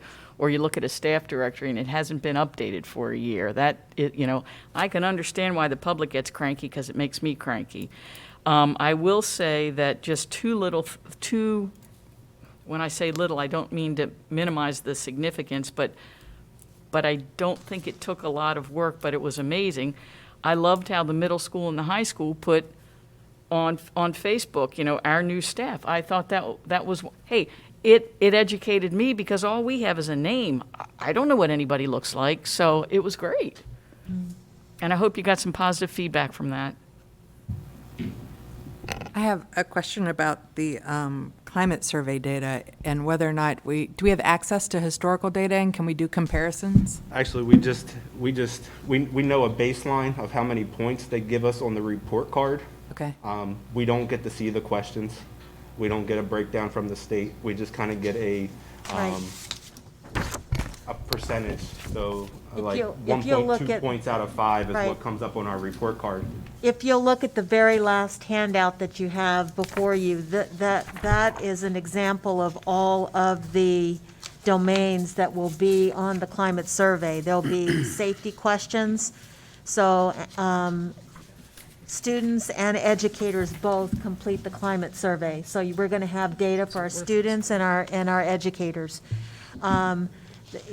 As far as safety, we analyze, or students will be able to respond to physical safety, emotional safety, bullying, and substance abuse.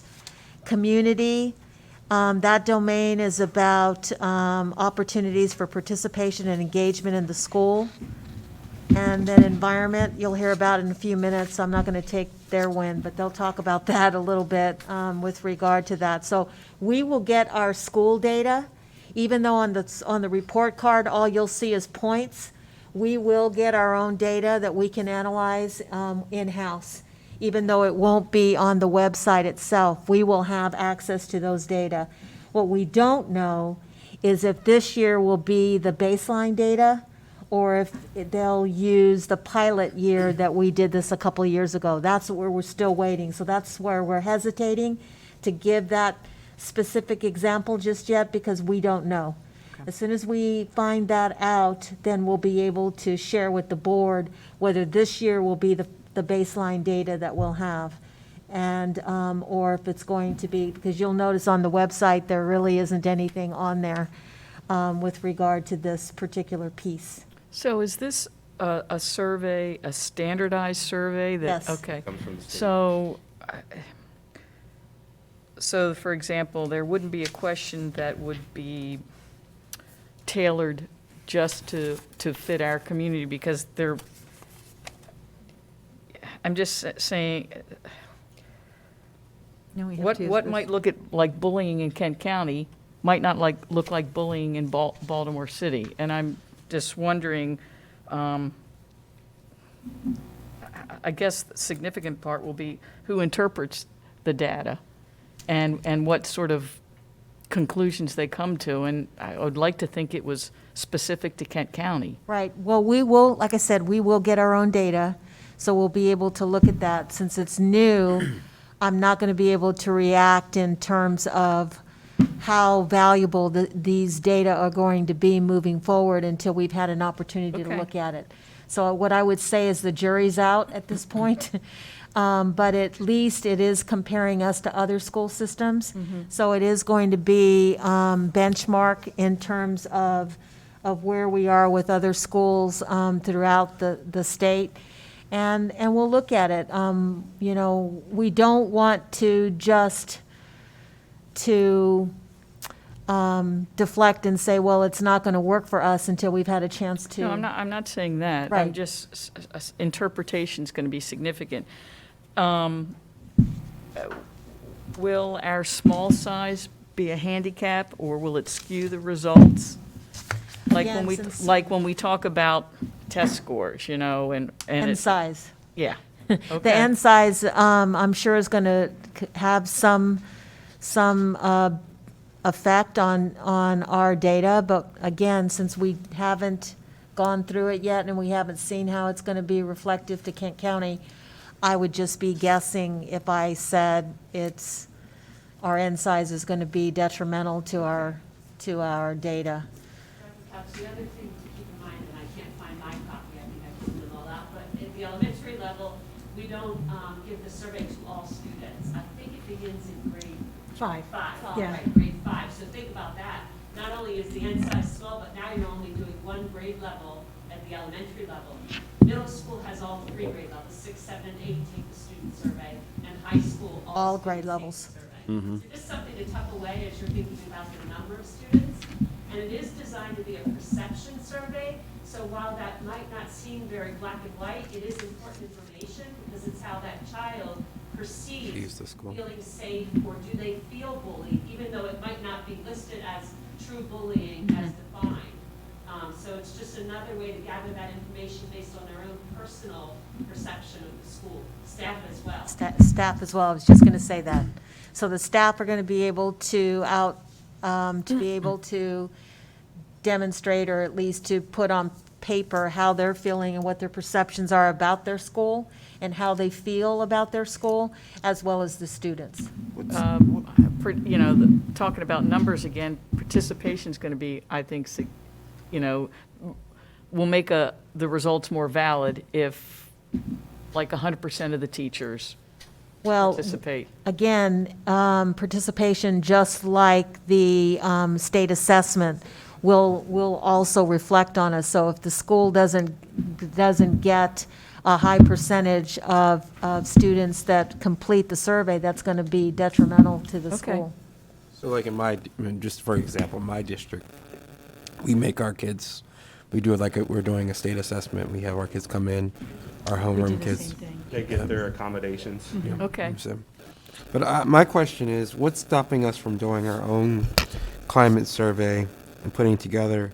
Because what we're missing, we have students and educators, but the school system is more than that. We also have parents that I don't think get the opportunity to weigh in on something state. What is stopping us from just doing in-house assessments? Nothing's stopping us, but I will say that we are test-heavy, if you will. We have a lot of tests, lots of assessments, and we did develop our own climate survey, and we were very pleased with it, and we had 1 year's worth of data, and then all of a sudden, the state said, we're doing a climate survey. So what we don't want to do is have two climate surveys out there, and then it really takes away from the data that you're trying to collect. So we'd really like to give the state climate survey an opportunity to at least, let's implement it, let's see if it's So, valuable I information. got that, but that's for students and educators. How do we know that our parents are feeling okay about the day-to-day functions of our school system and their voices are being heard Okay, so outside a of climate that? survey for our parents. Yes. Yeah, there's nothing that stops us from doing something with our parents. And we had a tool that was in place, as I stated a few years ago. We could certainly take a look at that and see if it could be something that we could re-engage and our families in completing. I think it would be just key. I mean, participation, those things can be very up and down, but I think it would be key to have that data on I hand. think Francois probably remembers when we had that, because I know that you all were helpful in trying to push it out and get more parents to participate I was in going to say, completing. it could be something, depending on how much data we're trying to collect, that you could roll into the PR person's communication survey. Yep. So we're not giving, 3 or 4 different forms to go out, but just to include like maybe 5 particular topics or something to have them get info back on. Go ahead. I will also follow up, because at the state level, I believe there's intention to also include parents moving forward. So let me find out. Yeah. I know that, again, before the pandemic, they started with the students and staff, but if I remember correctly, it was going to go beyond that, so. we'll find out. Is the state, for educators, is the state still, for example, when I started at MCPS, I came into mid-year, the assessment was given, the survey was given mid-year. So the educator, since I was new, I didn't have a really opinion. Is that still the case? Okay. That was a pilot, I think. That was the Okay. pilot. That's when they were gathering some data and Okay. testing out the items. Yeah. I think that's what you're recalling. My problem with this survey is that it has so little to do with what schools are really about, which is academics. You don't really get the feeling anybody's evaluating sort of the atmosphere of a school. Does it foster intellectual curiosity? I don't think 5th graders would be able to do this, but high school kids could. And I've been in so many schools, I feel as if I can walk into a school and in 15 minutes tell you if the climate sort of fosters academic excellence and curiosity. And there really isn't anything in this that even attempts to do that. And that's what I think really is important about school. I mean, obviously, these other things are important, whether kids are bullied or not, but sometimes I think we sort of move too far away from the thing that we're really supposed to be doing. Well, I think, let me just add this piece of it. I think we're collecting lots of academic data, and so what we don't want to do, and the whole idea behind the state coming up with a climate survey that addressed all these other categories, is to make sure we're looking at schools holistically and not just academic wise, looking at the bullying aspect, looking at the environment, looking at physical aspect of the school. So I hear you. I mean, I understand where you're coming from, but I also think it's important to gather data from all those other sources as well. Our next strategic goal is goal 6, facilities and equipment. And as you can see, Bill Core and Joe Wheeler are scooching close together. Scooching. Behind them, Elise Stewart is also part of that goal. So with that, I'll turn it over to the team. Good evening, President Getz, Dr. Couch, members of the board. So our goal 6 for facilities and equipment as it stands is that Kent County Public Schools will have state-of-the-art learning spaces and tools that are equitable and inclusive. So I want to look real quick at our processes towards outcomes and our key activities. So these include a 6-year facilities plan, improved facility performance, and tools and technology assessments. The activities that will drive this are developing and revising a capital improvement plan, ongoing assessment, identifying needs, and updating tools, equipment, and technology with established life cycles, and investing in tools and technology. So the last piece is really, for me, where the rubber hits the road. So this is the part where your key activities and your process towards outcomes sound great, but if you don't have the data to back it up, it doesn't really mean anything at the end of the day. So this is really where you're linking your money to your processes to make sure that you're following, you're doing what's correct. So our measurable indicators and outcomes are work order and ticket completion rates, time to completion, and priority of completion, purchase, replacement, and utilization data, which is a really big one in terms of facilities and equipment, reassessing our investment in our technology implementation, and of course, as others have mentioned, the climate survey. Specifically in the climate survey, there is a section on environment and physical environment, so that is a large portion of it.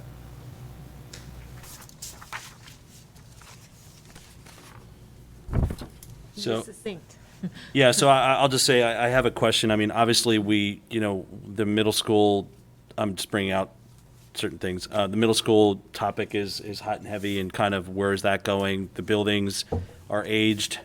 I mean, I think this is as succinct as you were and as quick as that was. I think this is probably just as important as everything else, because we are, folks, when they come in from other parts of the state and they walk in the buildings, they're amazed at how clean these old buildings are.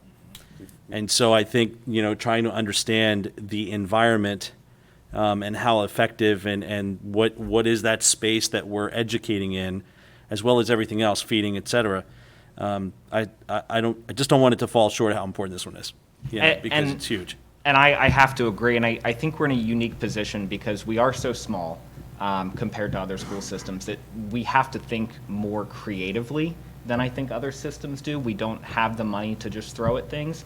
And I think that puts us in a unique position because all of our administrators do these incredible things on a daily basis with little to no money. So if we look at, what can we do if we're moving to a new middle school, I mean, that presents some pretty exciting opportunities. Well, it also helps quantify the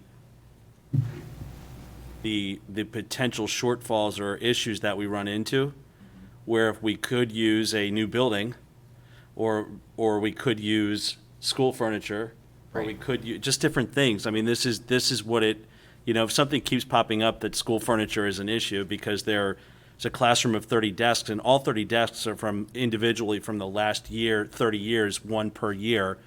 It helps us understand kind of, is that an issue? Are there safety concerns? What do we have to do? And I know I'm speaking kind of like from a macro level, but all of this data plays into that. Well, I don't know how successful we would be because we haven't been successful, but it does help provide a more compelling argument when we're asking for.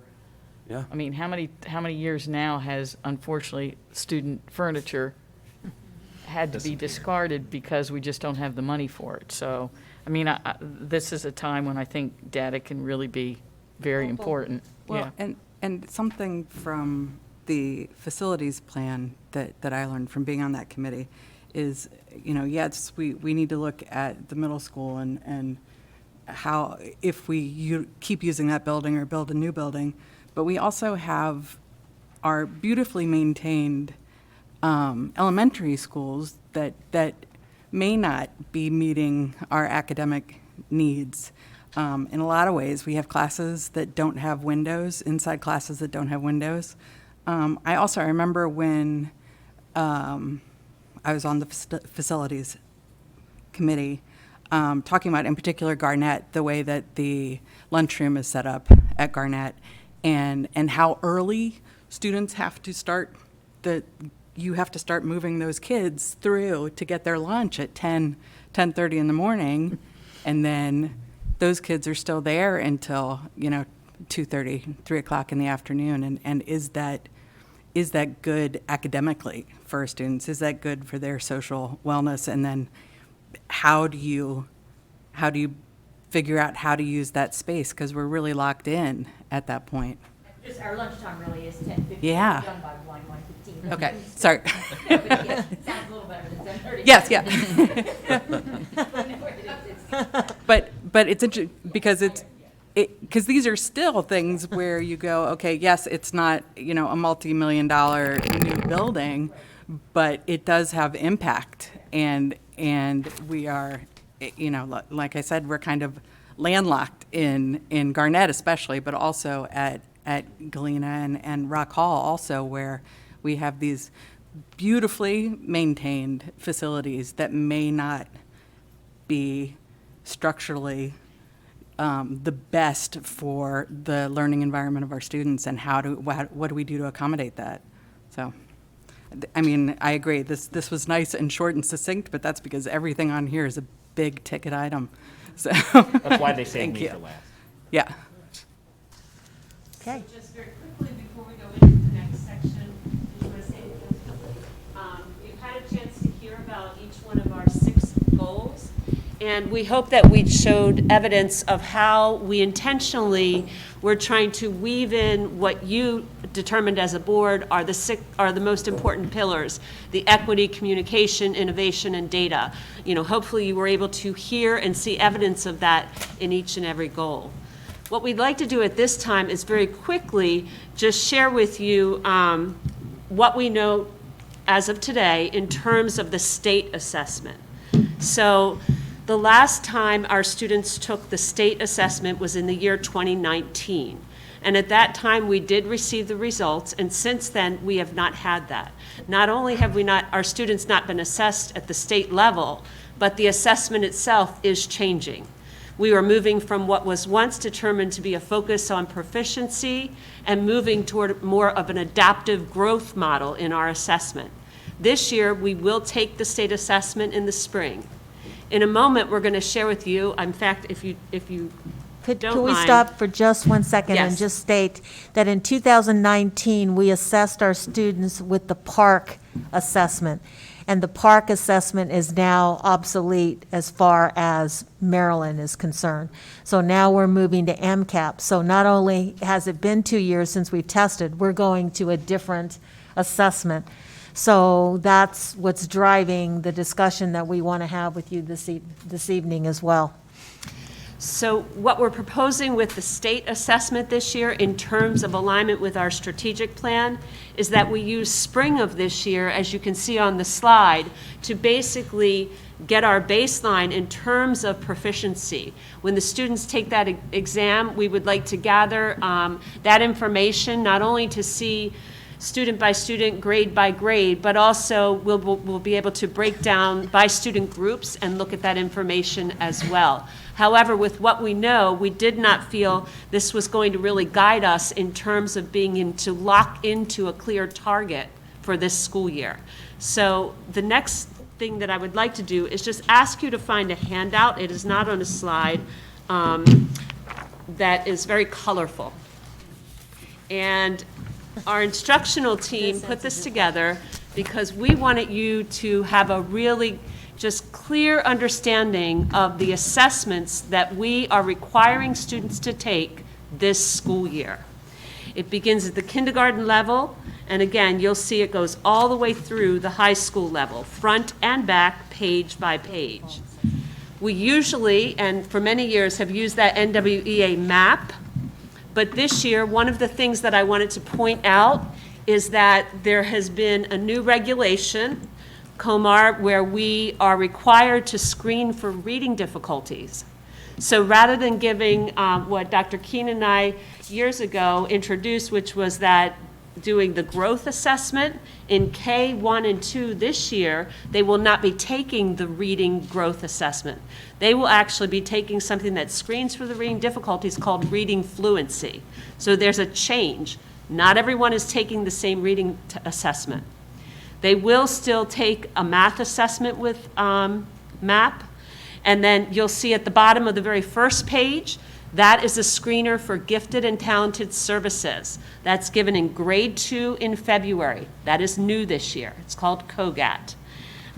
Again, we wanted you to sort of just have a quick overview of the multiple measures that are required. And what's not listed on here are what Dr. Couch mentioned earlier. This does not even include your weekly formative, unit assessments, and other pieces. So you may be wondering, when do you teach if you're doing all of this assessing? Well, that's exactly where we want to put this and think about this together as a team, because we believe that the stakes are high. We want to establish a target that is clear and strong, and something that will really define where we'll put our energy in terms of strategies and activities. So let me pause before I go into a little bit more detail about the next slide, which you've seen before, is the dashboard where we ended last year with our measures of academic progress. So are there any comments or questions regarding this lovely, colorful packet of assessments? It's beautiful. So that's, yeah, so that answers your question, Mr. Getz, in terms of do we know all of the targets in terms of the assessments that we're going to, and do we have a good handle on that? This is taken days to put together in terms of making sure that we are clear about who's going to be tested, where are we going to be gathering baseline data, and what information is going to help us moving forward. And all our teachers have this document. We'll get a copy of this document. Yes. Yes. We just finished compiling it this Today. week. Today. Do we have any kind of assurance that from 2022 to 2025 we'll still be using the same tests? So one of the tests that will be removed right away is found starting in grade 4. It's called the Early Fall Assessment at the state level, known as EFA. EFA is an assessment, so fourth graders will take the third grade early fall assessment at the start of this year. That will only be given one and done. They will not do that every year. So that will come off. And let's just talk about the purpose of that. Yes. The purpose of that really is for the state to kind of see where our students are after the pandemic. In other words, how did the pandemic affect them? So we're assessing our fourth graders on where they should, because we didn't do state assessments last year. This just gives us a little bit of data in terms of seeing where our kids are at. It's not necessarily going to be setting a baseline, but it's just going to be providing us some additional data. We think it might be a way for them to do a item analysis on the test itself, but we don't know. The evil person in me wants to think that, but I don't know. We don't know what's exactly the purpose of the EFA, but that's going to be one time only, and that was just something that was decided. So our kids are going to be taking lots of tests this year, a lot. And Trish, to answer your question, if the state gets back the data that they don't like, they could take everything and turn it upside down. Yep, they could. Correct. No, I was serious with that Yeah, question. absolutely. Who determined, or where was it determined that second grade would be where the universal That's a great gifted and talented question. screening would be taken? For gifted and talented. So we still have at the school level a process in place through our student support teams where we have an identification process even prior to grade 2. But in grade 2, we do a universal screener at the standardized level, and that was guidance given from the research out of gifted and talented department at the state level. I can't think of off the top of my head, but they had actually shared with us shared that information with us. The other thing is pre-K, K, and 1 have what they call overall primary talent development units, so that once we're back in school face-to-face, they're very hands-on, so they weren't able to do them during the pandemic, but they have these units where they have look-fors to identify gifted and talented behaviors, even in the early childhood classrooms. So the screener is in grade 2 for that reason. Thank you. So they're identified, and then what do we do with them? So what we do with them is we have a menu of services that are listed in our Gifted and Talented Handbook. This year, we have a new instructional specialist, not a new name. Jillian Spiro is working with us to update our Gifted and Talented Handbook, and she will be pulling together what we have as a council. And the last time they met was 2 years ago, but a Gifted and Talented Council that will meet quarterly to look at exactly what you're saying, what are the services and the programs that we have available. Right now, they're everything from grade acceleration to school-based study groups. You have individual learning contracts. There's a menu of different, it's not a one-size-fits-all, this is what we do for GT, but we do have a variety of programs and services that are available. What percentage of kids are identified as gifted and talented? The last time we looked at the data overall, which I think it's 2 years ago, it was fewer than 10% overall. So which is a smaller little bit than less than the special ed. Yes, I'm sorry. So it's less than the special ed numbers or percentages? I guess. Is it? Yeah. 20? That's bigger than A little 10%. bit. Yes. Yes. What is it, 13? 17. You have 17% are identified as special ed? And less than 10. Now, special ed may include pre-K to 2. We do not. So it's 10 for grades 3 to high school. That may make a difference. I don't know.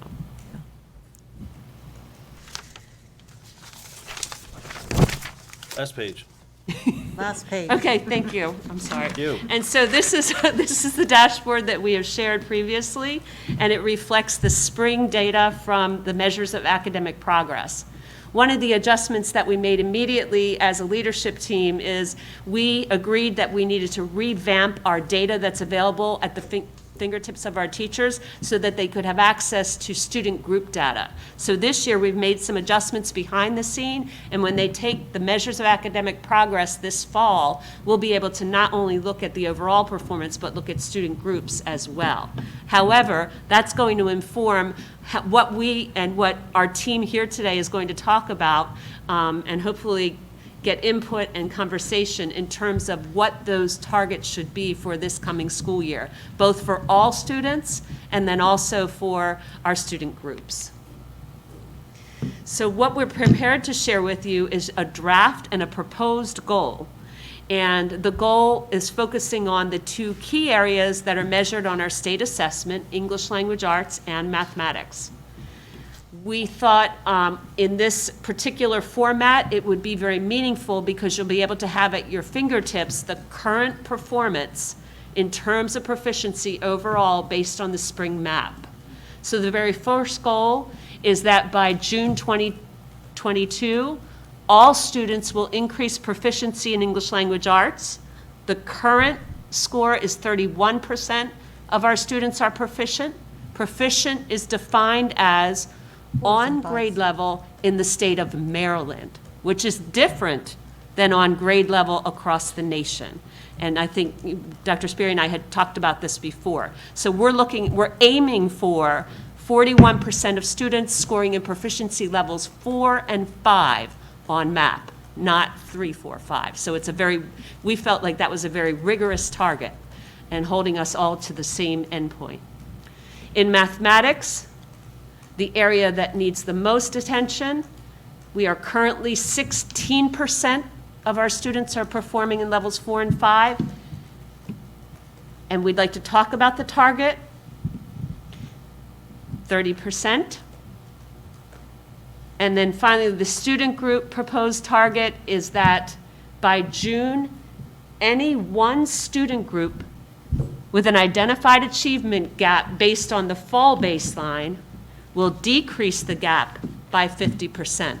And again, that's giving individual attention to each and every student group, as well as the performance of all students. So we would love to talk about this. We are And- open to this. Right, and the reason why, let's go back and talk about why we're using this as our measurement for this year. Because MCAP, we're not going to have anything that's comparable, because this year is going to be our baseline for MCAP. We don't want to sit and wait until '23 to start trying to move forward with our demonstrating proficiency on our academic proficiency in ELA and math. So we chose to use our local MAP assessment as our measurement for this year only, as far as our overarching goal. And then once we get our baseline in '22, then we'll go back to using MCAP, which is on our report card and which everybody will be using, and it'll compare us with other school systems in that manner. But we didn't want to sit here and say, well, sorry, well, we're not going to have baseline data, so we're going to wait another year. We didn't want to do that. And so that's why we're proposing to use MAP. And this is something that we wanted to discuss with you. This is something that was not discussed at the last time we shared our academic data, because we did not know for sure, with certainty, that '22 was going to be baseline data for MCAP. What's the definition of identified achievement gap? With an identified achievement gap. So I'm they down at would the be, the bottom thing. Yeah. they would be performing below the performance of all students. So I don't know that we have defined whether or not it's a significant, we'd have to maybe have some more conversation about that. I don't have that right, like, off the top of my head. It's a good question. But we tried to use that, just narrowing the gap in terms of, we tried to look at what we had decided before, and we said we wanted to narrow the achievement gap between student groups by 50% every year. So that's essentially what we tried to capture using the NWEA. So is the increase in proficiency percentage based on where we want to end up in 2025? So are you looking No. at a standard proficiency increase every year, or how are you determining that? We were not able to do that with this, because one thing that we know is we are uncertain whether there's going to be a correlation with this data and the new state data. So we have to find out first. See, again, we're at this weird timing situation right now, because in the past, MAP was aligned to Park. So it had some kind of predictability in terms of saying, okay, if a student got a certain achievement on MAP, then that predicted pretty much what they would be getting on MCAP. Well, MAP has not done that with MCAP at all. Excuse me, I meant Park. I interchanged. So initially before, MAP was a good predictor of where we were with Park. Now, MAP has not done that same kind of testing with our new MCAP. So we don't know whether it's going to correlate or not. So we are just saying, we want to use that same 10 percentile in terms of trying to see a movement in demonstrating towards academic proficiency. And so we just use these targets for NWA for this 1 year. And we'll see what happens with NWA MAP, if they're going to be able to do any correlations with MCAP in the future. We just don't know. They don't have it now, so there's no way we can interchangeably make that assumption yet. I think using the map is a good idea. I think we get that data readily, right quick. It gives the students an opportunity to view goals set. And one thing we do in my classroom, students come in, they take the assessment, they look at their scoring from last year, they try to set a goal for this year, they reflect on that goal, and we talk about that goal, and we use that to guide our instructional. So I think that's a great assessment. I think the the moves from one area of proficiency to the next. 10%'s a lot in my head, and 14's a lot in my head as well. But why I'm optimistic, I don't see why we can't do it if we're actually going to commit and see all this through this upcoming academic year. I think it's going to start. It's got to be a cohesive unit across the board. We just can't say it and not do it. But would be happy to see how we fare. So if we don't hit these targets, I know assuming's a bad word, but I'm guessing that maybe that's going to dictate some changes we're going to have to make. So do we have enough time to make those changes from June to when the school year starts in the beginning of September? That's a great question, and I would say it certainly is going to be informing what we would call the big buckets, things like professional development. Kind of a small window. It is a small window, right? But that's, again, I think we started off talking about the point of the strategic plan is that it's an ongoing process, and I think there are going to be some things that will probably jump out at us in terms of immediate shifts that must happen based on the data. It could mean a number of things in terms of professional learning. I was going to say that maybe would summertime involve some professional development for teachers? Yep. Okay. Yes. Or is there going to be pushback on that? Our teachers, we have training in the summer as well. I think with the hybrid option, it does help us.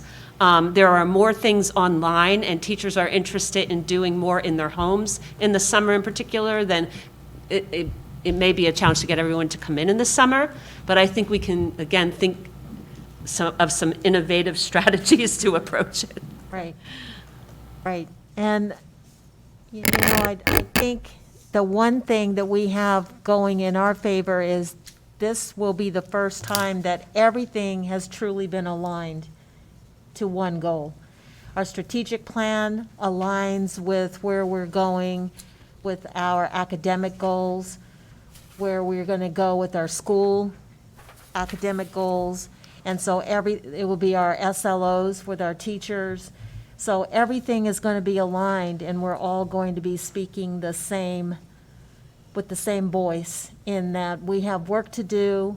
We know these are lofty goals, but we have to start somewhere, and we have to be able to say it in our out loud voice that we're committed to doing what is needed to make these gains in our academic achievement. Well, I think it's a good first start because we've never really had a tangible goal other than the generic, well, we're going to try to do better. Yeah. And there is a correlation, as we said earlier, with, I know that as a board, you've talked about the importance of students being on grade level. So when we talk about a score of a 4 and 5, that not only correlates to the national grade level, it exceeds it. It meets the Maryland grade level standard, which is higher than the national norm. Because we talked about, do we measure 3, 4s, and 5s, or do we just commit to 4s and 5s? We still are going to measure 3, 4s, and 5s. We think that's important data to have. But for the purpose of this goal, we're going to be looking to see that we move more students into 4s and 5s. So with that, that's our presentation, and you see why we needed a special meeting just to do this. Yeah. This is a lot. Thank you to our team. Yes, and everybody worked really hard on all of these goals, and I think you'll see that a lot of the same data is woven throughout the strategic plan, and so we don't want to reinvent the wheel in terms of collecting data.